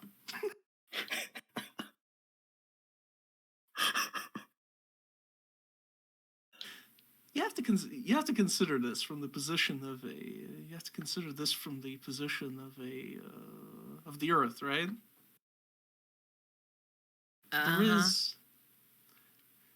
There is a certain do I believe in the moon landing? Do I believe that men landed on the moon? I think that's the wrong question to be asking. What is the right question? The question you should be asking is whether the question you should be asking is whether men have seen the moon. And I think I have seen the moon. I don't think I'm not sure the people who landed on it did. It's too close to be on the moon. It's too close to the moon.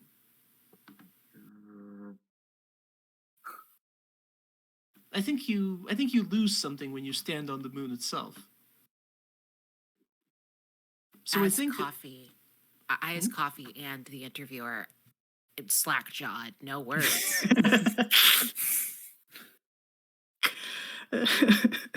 I think if you I think really if you go outside and look at the moon, I think you see everything you need to see. If you stand on the moon itself, there is no added value. Emily, I know that you're here watching this, and I'm very sorry that we've turned your beautiful, beautiful game into investigating the interior mind of this one weirdo. Um,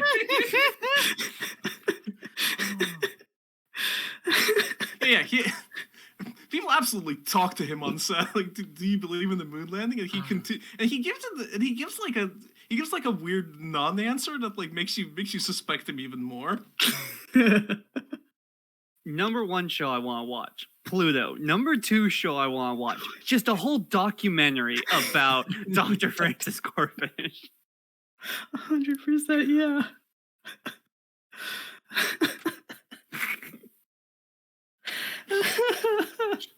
I think the shortest way to say this is the moon landing real? Who can say? Is the moon landing profane? Yes.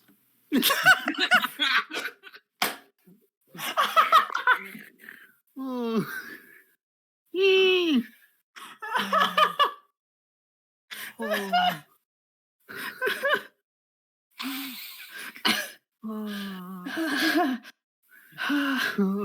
I think the interviewer wants to follow it up by asking which god is profane to, but we've only got 30 minutes left.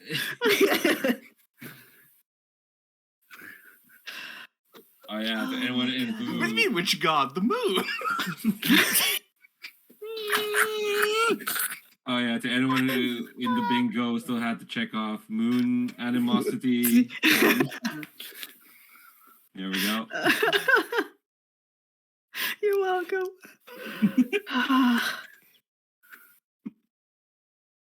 If you don't at least suspect the moon, is it games? Is it games? Oh my god. HB, is that you? Any more questions for Dr. Gorfish? A million, but we have to. I Yeah, simply don't think I can yeah. handle asking a question, Dr. Corfish. Yeah. Okay. We probably have time for a couple more, and then we'll hit the final joker to end off this game. 8 of spades. Okay. I like how Dr. Gorfish is.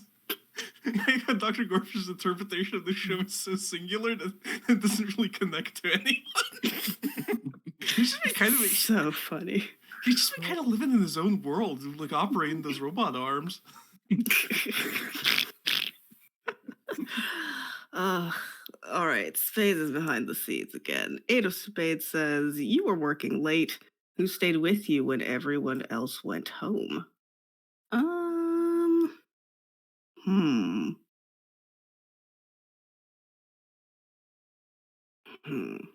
I don't think Mark spent a lot of time with William so far in this. So what if that? Why would Mark's there working late? What keeps William there? What keeps William on set late?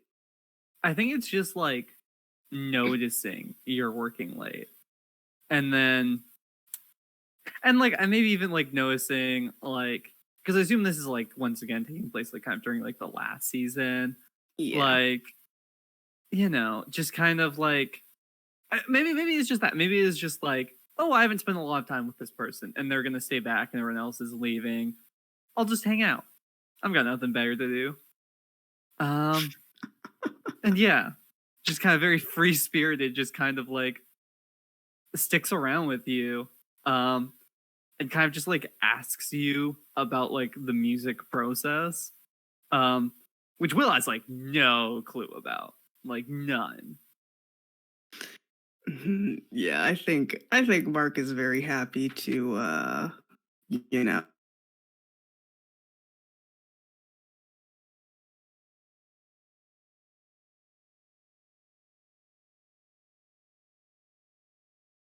that hit Will. Is it just sort of like blank stare, vacant blinking? Oh, I'm sorry. You cut out for me partway through that. No worries. I think Mark is happy to talk about, you know, their process and what they're doing right now, which what are they doing? Because like if this is final season, they're either like building they're like working on some piece for probably the finale, probably the final episode, or they're like I guess cataloging all of the music and all of the sounds, like organizing his sound library, just to have like that all sorted before this whole, you know, show closes down. And I think he starts explaining stuff in like technical music terms. How does that does William like understand that, or just kind of like, you know, vacant I think stares and like, huh? yeah, I think it's like a hand, but I think he like actually like asks like, okay, but what does that mean? Yeah. Mark's like, oh, okay, my bad. And then like starts to put Yeah. things in terms of like the show, right? So like, because that's the thing that these two have in common. They real right is it's, you know, it's like I don't know what from the rest of the world you're gonna understand as a reference, but we've both been working on this show for a long ass time. So Mhm. it's like, oh, like this, you know, play some bit of music, or some particular sound, you know, it's the vents, it's the like air that hisses out of the vents when you walk underneath this, you know, bulkhead duct in you know, some section of the ship. And it's like, and it differs from, and then plays like another vents music, and it's like, see, do you hear the difference? Plays the two, like contrasts them a couple of times, right? Like this one, the first one is angrier, you know, because when Hugh was walking through there, that was right after like some like longtime enemy of Hugh's had like just arrived at the station, and so there was like this big dramatic plot point of like, here's a person who Hugh hates, and we're like starting to see it to, like they're starting to influence Captain 771, and Hugh hates it but like doesn't know if he should intervene, because that could mess with time things. uh and then this other one, you know, it's like a calmer air hissing noise. And I think they're like pretty minute differences, but Mark cares so much about them. Yeah, and I think Will like genuinely kind of gets into it. Um and I'm just gonna ask this question in character as well, which is so why are you staying back so late tonight? Well, I mean, yes, I guess there are a couple. There are other days I could be doing this, but you know, I've been working on organizing all of these sounds for a long time. I was just tidying the room up in honesty, and then uh one of these was unlabeled, and I popped it in the track to see what it was and played it. And you know, sound is so much of my life. It's, I mean, beyond my job, just music fan generally, a fan of noises. uh you know, it just got me reminiscing. I heard that one sound, flashback to, you know, when we thought it up and where it hits in the show and the moments. And I had to play another one because it sparked the memories, and you just follow that train. And, you know, here we are. You know, this is less work than it is a nostalgia trip at this point. I get you. Yeah. I've been reflecting a lot too, you know. This is my last big role before I retire. And it's interesting to look back on your career and what you've done, what you've managed to accomplish. Yeah, you've been at I this mean, a long time. what you've accomplished. I mean, I don't. You hear me sing? Oh, music is not something I could do at all. There is my first choir teacher always used to say there is a music to every voice. You know, we found it. We found it. The spoken word gives them like a little clap. We got Yeah. there. Yeah, I guess we did. Listen, if you want help organizing some stuff around, I've got two hands. Used to work as a secretary back before I got my big break. I can help on out. Why don't we order some food? This sounds like a plan. And I think they get food, and then the quote unquote organizing does just turn into more like nostalgia time. They're just Yeah. like, like just going through old tracks and just connecting them to like the episodes that they happened. And maybe like a little bit of like a partial kind of jam sesh where it's just like Yeah. but like yeah, it's just Will being like, Yeah, oh, yeah. well, what happens if I do this? Like messing around with like synths and stuff. Like Mhm. oh, Very fun. oh. Oh, can I pitch something? Sure. I think during this night while we're messing around with just like random sounds and stuff, you eventually incorporate part of that back into one of the last tracks that plays on this show. Oh, very good. Yeah. We take like a weird like little bit that we'll put together, and was just like, Yeah. no, I'm gonna work that in with his leitmotif. That's very good. You know, I Alright. think I read a Phoenix Wright X Miles Edgeworth fic that followed this exact same plot. Oh God! Never let AO3 learn about the actual cast and crew of this show. There's enough about the characters, I'm certain. Oh, Any questions? Because if not, I think that's a wrap. All right, I'm good.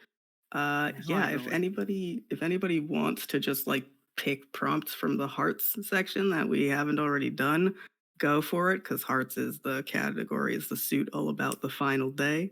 don't you worry. I was definitely looking at hearts. Yeah.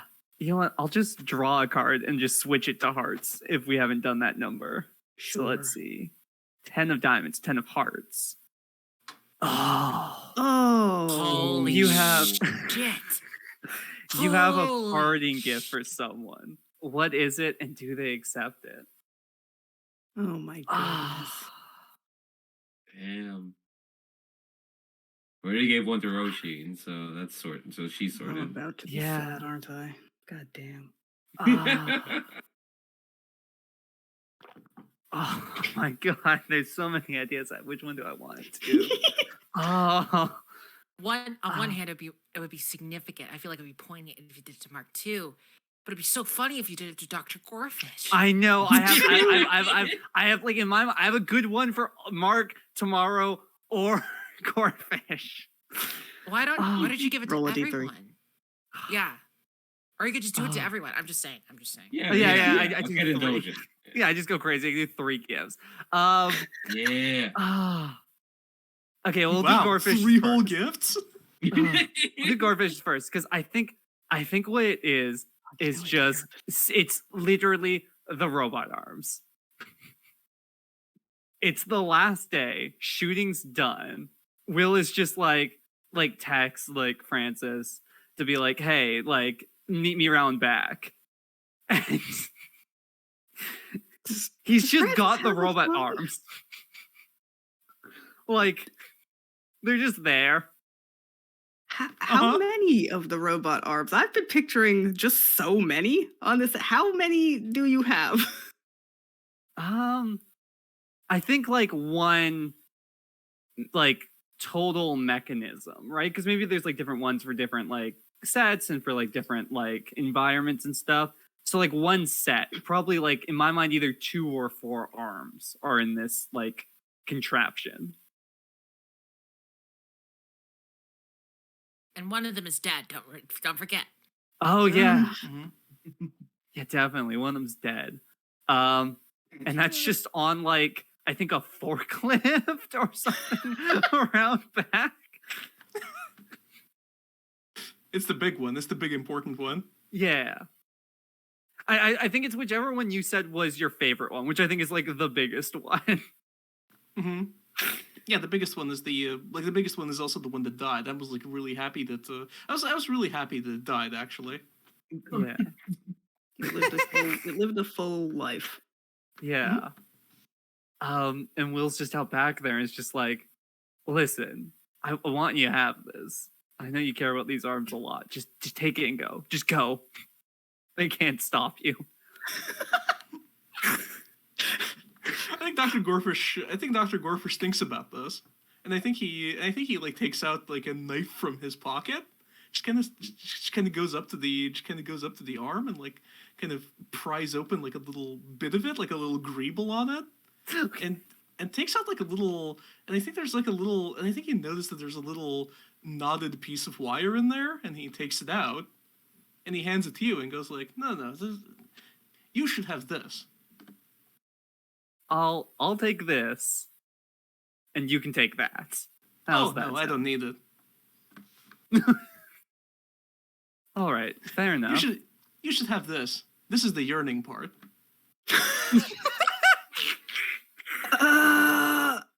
Okay. Fury moment.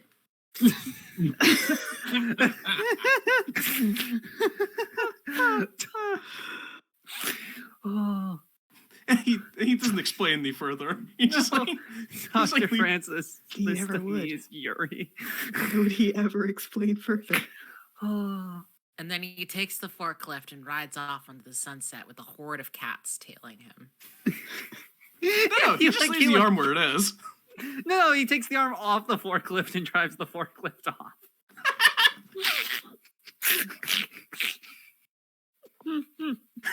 Actually, no. I think he takes the arm and like, and I think he takes the arm and like, and leaves with it and probably takes it to a dump. Oh. Oh. Yeah. So good.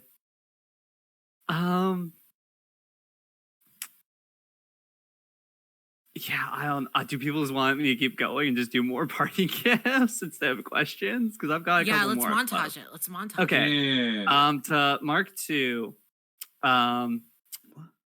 Will leaves their first album they ever wrote. And with it like a letter that's just like all of the things that each like song made Will like feel or think about. Oh my god. When did this? I think Mark is like overjoyed, but also like, Mhm. wait. You said no. Hang on. You asked me what a half rest meant. When did you? When did this? How did? Is like just beside themselves. Is like, Yeah. what does this mean? I also like, I didn't get you anything. Feel is like scrambling. I think it's like I think it's like left like just like at your door or something. So you don't even get to like Oh. say anything to Will. I Oh, think like so Will's rude. gone. I'm gonna have to ask the showrunner or the director for like, how do I text your uncle? Young people, tell me this. Director, yeah. And then for Roisin,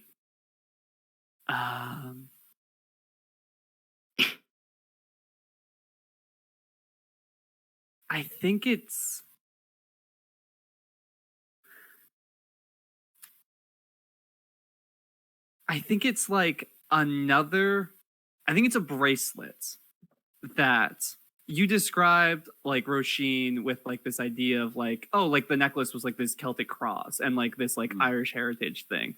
And I think it's like just this nice piece of like Irish Celtic jewelry that's like very similar. Maybe also just has a Celtic cross on it, but it's like it's different. It's to replace the necklace. Mhm. And then for tomorrow, Will leaves you a poster of the first season of Pluto. And on it is signed just all these names. And what he did was, when you guys were at that convention together promoting the show, he like managed to like invite a bunch of fans like who were like milling about during the Q&A to just sign this poster and like make comments towards you and like how great of a job you've done as Captain 771. And that's what's at your door. Are you there to deliver it in person, or did you just drop this? You know what I think bomb? it is? I think it's I'm going to leave, and like you open the door and see it. Oh my god. No words, just tears. Yeah. I think he turns back around and just like pulls you in for like a big hug and just says, "You're gonna do great out there, kid. I believe in you. I'll be watching." Tomorrow squeaks out between sobs. Thanks, boss. Can I pitch one last thing for in Sure. that conversation? As William is leaving, can he say, "See you tomorrow"? Yes, yes. They're gonna keep being on TV and stuff. Oh, They're gonna be in the pictures. absolutely. Yeah, for sure. Just walking out back to you, hand up, waving a goodbye. See you tomorrow. There's a car. Fuck. Are there more questions? I got nothing. I'm good. I think that's a wrap. All right, we have Okay. 15 minutes left. Do we want to try to squeeze in one more card before the second Joker? Or Yes. okay, Coffee, you have strong feelings. 7 of Hearts. What's a memory someone shares about the show, and why isn't it like how you remember it? I want to do an actual scene from this fucking TV show. I want to know what it actually sounds like to watch this damn thing. Oh my god. It's the final scene of the final episode. Oh my Huge God. reveal. Oh my Hugh lord. is my future self, who's come back to the past to alter my future, even though he knows it's inevitable. Oh, can I This is- add something? I had a realization about the necklace thing. Writer's room, please. Yes, go ahead. Yeah. Yeah. What if Hugh got it from his future self? I was about to suggest that. What? And this is the moment that he remembers, but there must be a reason, or there's something that's gonna make him hesitate. I don't know. What it Red, is. you want to Yeah. play this out? Yeah, no, let's play this out. Let's jump in. What the hell do you mean? You've been lying to me this entire time? I've been trying to keep you safe Safe from what? from all of this and from yourself.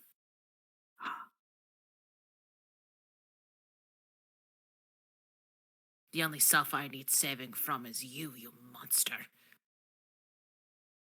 You've done something despicable. Yeah, for sure. All of the score cuts out as Captain 771 says that. Yeah. Yeah, the slide was so nice.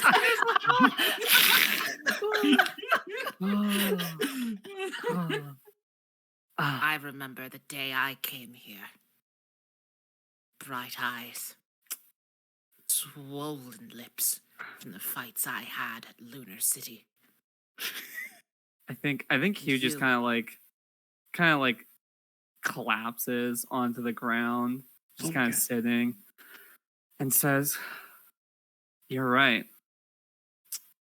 I did do all of this," and like is looking at the necklace, and then kind of like pulls it off of his neck and like breaks it and says, I'm gonna head out. I've done enough damage as it is. Do you get up and start leaving? I think, yeah. He goes up and like starts to leave. I think I have like a stupid space gun. Okay. And I point it at you, Hugh. And I said, "Don't you leave. You have to pay for what you've done. Don't you believe in justice anymore?" It's time for an old man to head on out. You walk into the hallway, and and and Captain 77 raises her gun, and she shoots. It cuts to black. It cuts to black, and from that space gun shot noise, music starts to swell it, and it's like a weird. It sounds like the music is mirroring the self, and you realize that those are the leitmotifs of Hugh and Captain 771, respectfully. They've been mirrored this whole time. Oh. Holy shit! Just like Friska and Sans. Sorry. Whoa. Oh. And then as the music is swelling and it's still in black, I think you get just like one line from Hugh. And it's, "I think you're gonna do great out there, kid."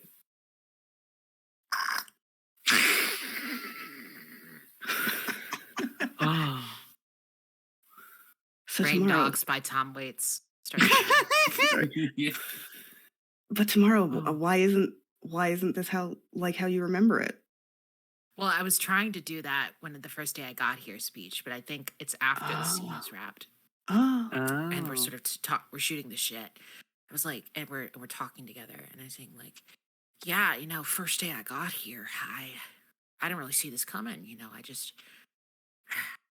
I mean, it's a real whiz bang show. I came here, and I thought I knew everything. What about you, Hugh? Oh, sorry, Will. I feel like I knew a lot before, and now I know more after.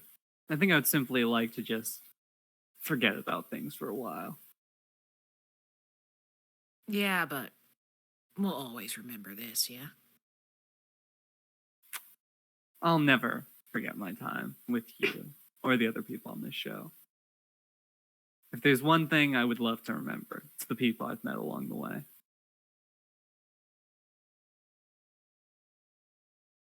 Okay, now we can pull the Joker. all right. Second Joker. Happy birthday. Would you read the second Joker prompt, please? Aha. Okay, the second Joker prompt. It's on the last page. of Everyone Wikipedia. starts to leave. Do you look back? What do you see? Everyone gets rid of their traits and makes one new trait. Once you do this and answer the prompt, the game ends.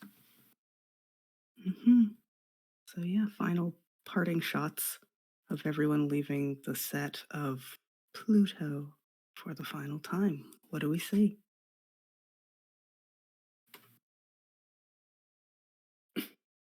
Not a great day for Roshi. Hmm. I don't think it is. I think like she considers leaving the bracelet behind because she doesn't think she deserves it. And I think because it's so awkward for the rest of the day. But I think like seeing whatever the final scene was shot, which is probably not the actual final scene, it's probably just some sort of effects pickup, like the lead jumping on some mattresses, jumping off a bridge of some sort. I don't know why. And I think like the emotion of like having ruined this last day, but also like all the day she spent here, kind of like makes her think otherwise of leaving the bracelet behind. And I think she'll just kind of keep it. I don't think she'll say any like final goodbyes because I think now she wants to like her next plan is to like keep at it in this industry and see all these people again some other time, some other place. And I think I'm gonna erase all these traits. And because this show was her big break, I think her final trait is gonna be grateful.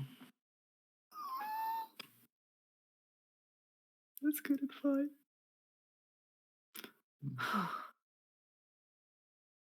Hey, who wants to go next?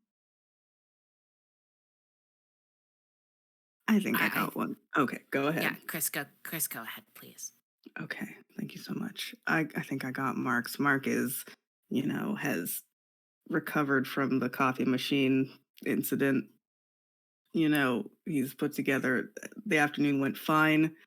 And yeah, I think on their way out, they're walking very, very confidently, just free, easy, a sort of a weight feels like it's off their shoulders. Not that this show was a burden, but it's just like, ooh, like a possibility. It sits easy on them, and I think we see them just sort of like waving goodbye to people as they head down a hallway to the door to the parking lot. Throw open that door, and take a stride through it, and then as the door like closes, there's just something about the squeak of it that he has to double back and just like takes out a recorder from his pocket and just like opens the door again so that it can close and make that same squeak again so he can record the squeak. And then just like plays that recording back to himself a couple times, nods, satisfied, and then just continues to strut out to his car. And I'm going to get rid of my traits grand and tender. I think What? for my character 7, as the gun reverberates on screen for the split second, you see this miasma of confusion and hatred. And can people hear me? My connection just got terrible. Oh no. Oh, I can hear yeah. Did I cut out? No, you didn't cut out. I think I think Coffee Well, may have Okay, cut out. Coffee, you might. Yeah, Oh, I think no. I think Coffee dropped out, and Chris was in the Okay. middle. Okay, I was almost done, so it's not a problem. I just got rid of the traits grand and tender. Shout out to Twilight Mirage. And I've replaced them with inspired.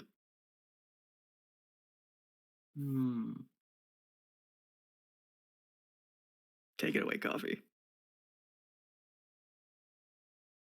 Oh no, Coffee. Are you there? Oh no! No, Coffee. Oh no! The last. What a time to drop out. Oh, Discord, please. No. I can go next if we want to just play time for Coffee trying to Sure. reconnect and jump in. Yeah, I think Will's ending, just like literally carrying away. Like I think it's just immediately right after that conversation with Tomorrow, just like walking out, getting in his car, driving away, like literally just getting to the airport, taking out like a suitcase, opening his phone, seeing like a million like messages and stuff from people, just like turning it off. Going through like security and stuff at the airport. Then like getting on the plane and just like sighing a relief. And then if this was shot like a show, if there was a show outside the show, I think it would just be like a flashback to like his favorite memories of like hanging out with all these different people. As he flies out to basically like crash out in a beach in Hawaii or something. The next And I'm day, you going- get an email from Roshin, and she's like, "So there's this Marvel character named Mephisto, kind of like the devil, Not exactly. but not exactly." Uh, And I think yes. Hi. Ren's just finishing up Will's bit. yeah. Splendid. Please continue. Yeah, and I think like Will like gets that email. and responds like, thanks, but no thanks. Like, I'm done. I'm retired now. No more roles for me. And then says like, I know you might be really apprehensive though about moving on past Pluto, but I think you'll do well. You'll find someone good. Yeah, and the trait I'm gonna give Will to end this all off is just resolved. Mm. Good shit.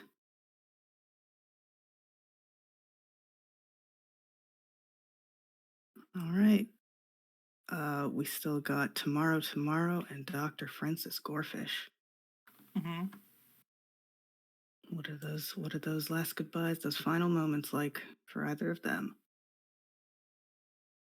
Mm-hmm. So, God, what did... I think... Dr. Gorefish does not look back. Oh?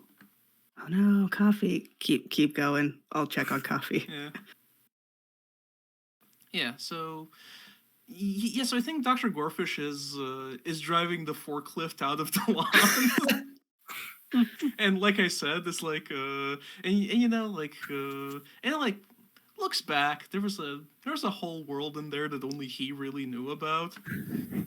Mhm. Or understood, or like, and sometimes people got some glimpses in, but there was a whole vision in there that lived and probably will die with him at some point. And I think he looks fondly at the dead arm that is on the little forklift, and he drives it along the lot, and then eventually there's like a little pile of garbage where he just like stops with the forklift and just like shuffles it off into the pile along with the rest of the stuff. It is dead to him. It is right that it should decompose.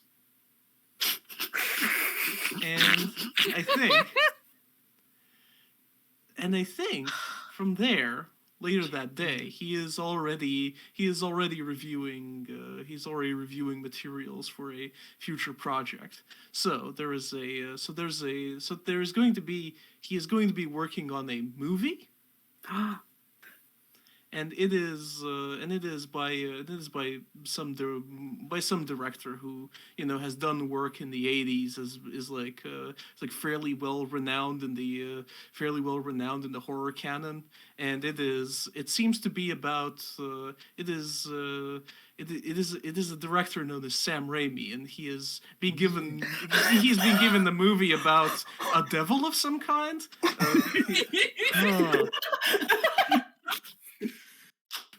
And I think Dr. Gorefish is very excited about this. He's always wanted to do something about the devil in the show, but he didn't have any input on the scripts. The devil did appear, but he didn't have any part in it, which is one of his professional regrets about the show. This is something that's been weighing on his mind, that the devil was there and he didn't get to do like a big scene with the robot arms and the devil, because he had like a lot of ideas for that.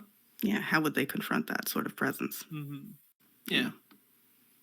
All right. Do you have a final single trait for Dr. Gorefish? His final single trait is working. Oh yeah, love a professional. Oh, stay employed. Yeah. Goddamn, love to see it. All Nobody right. really cares about his vision, and that's good.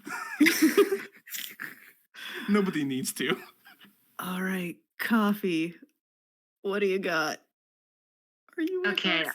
Yes. Okay. I'm joining over speakerphone, so I apologize for the audio quality.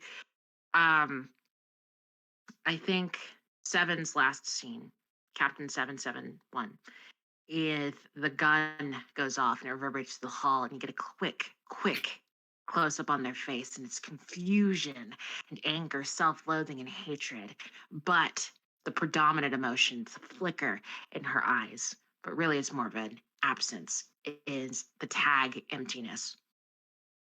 And then for tomorrow, they leave the set.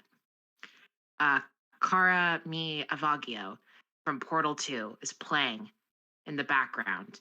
And we look and it's the arms and they're playing. And you're like, wait a minute, were the arms turned off? But no, they're playing now because this is a fantastical scene. And they're looking out towards the bright horizon of tomorrow. And they are single tag, hopeful. Nice. Excellent. All right.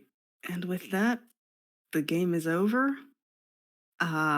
Thank you everyone for playing, making this truly singular television experience for our viewing audience, for making the people, these absolute weirdos who made it all possible, and for helping us find out what the fuck this show was.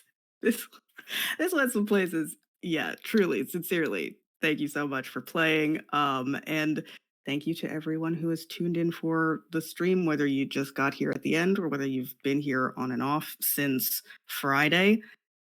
That's gonna do it for the 4th Roll Plus Bond anniversary stream. The hosts will be on in a minute to say some final thank yous and good nights, but that's it for games, people. You want more games, you're gonna have to go and play them yourself, I'm sorry to say. Hmm. Yeah. So yeah, if everybody on this call wants to head out or at least leave the call, because it's, I don't know what time of day it is. We're all everywhere around the world. We are. It But is yeah. 7 a.m. It's bright out. Oh, God. Oh, it is midnight 05 over here. Good God. But yeah, thanks again for playing. See you around the server and talk to you in a minute from the host zone. Let's see.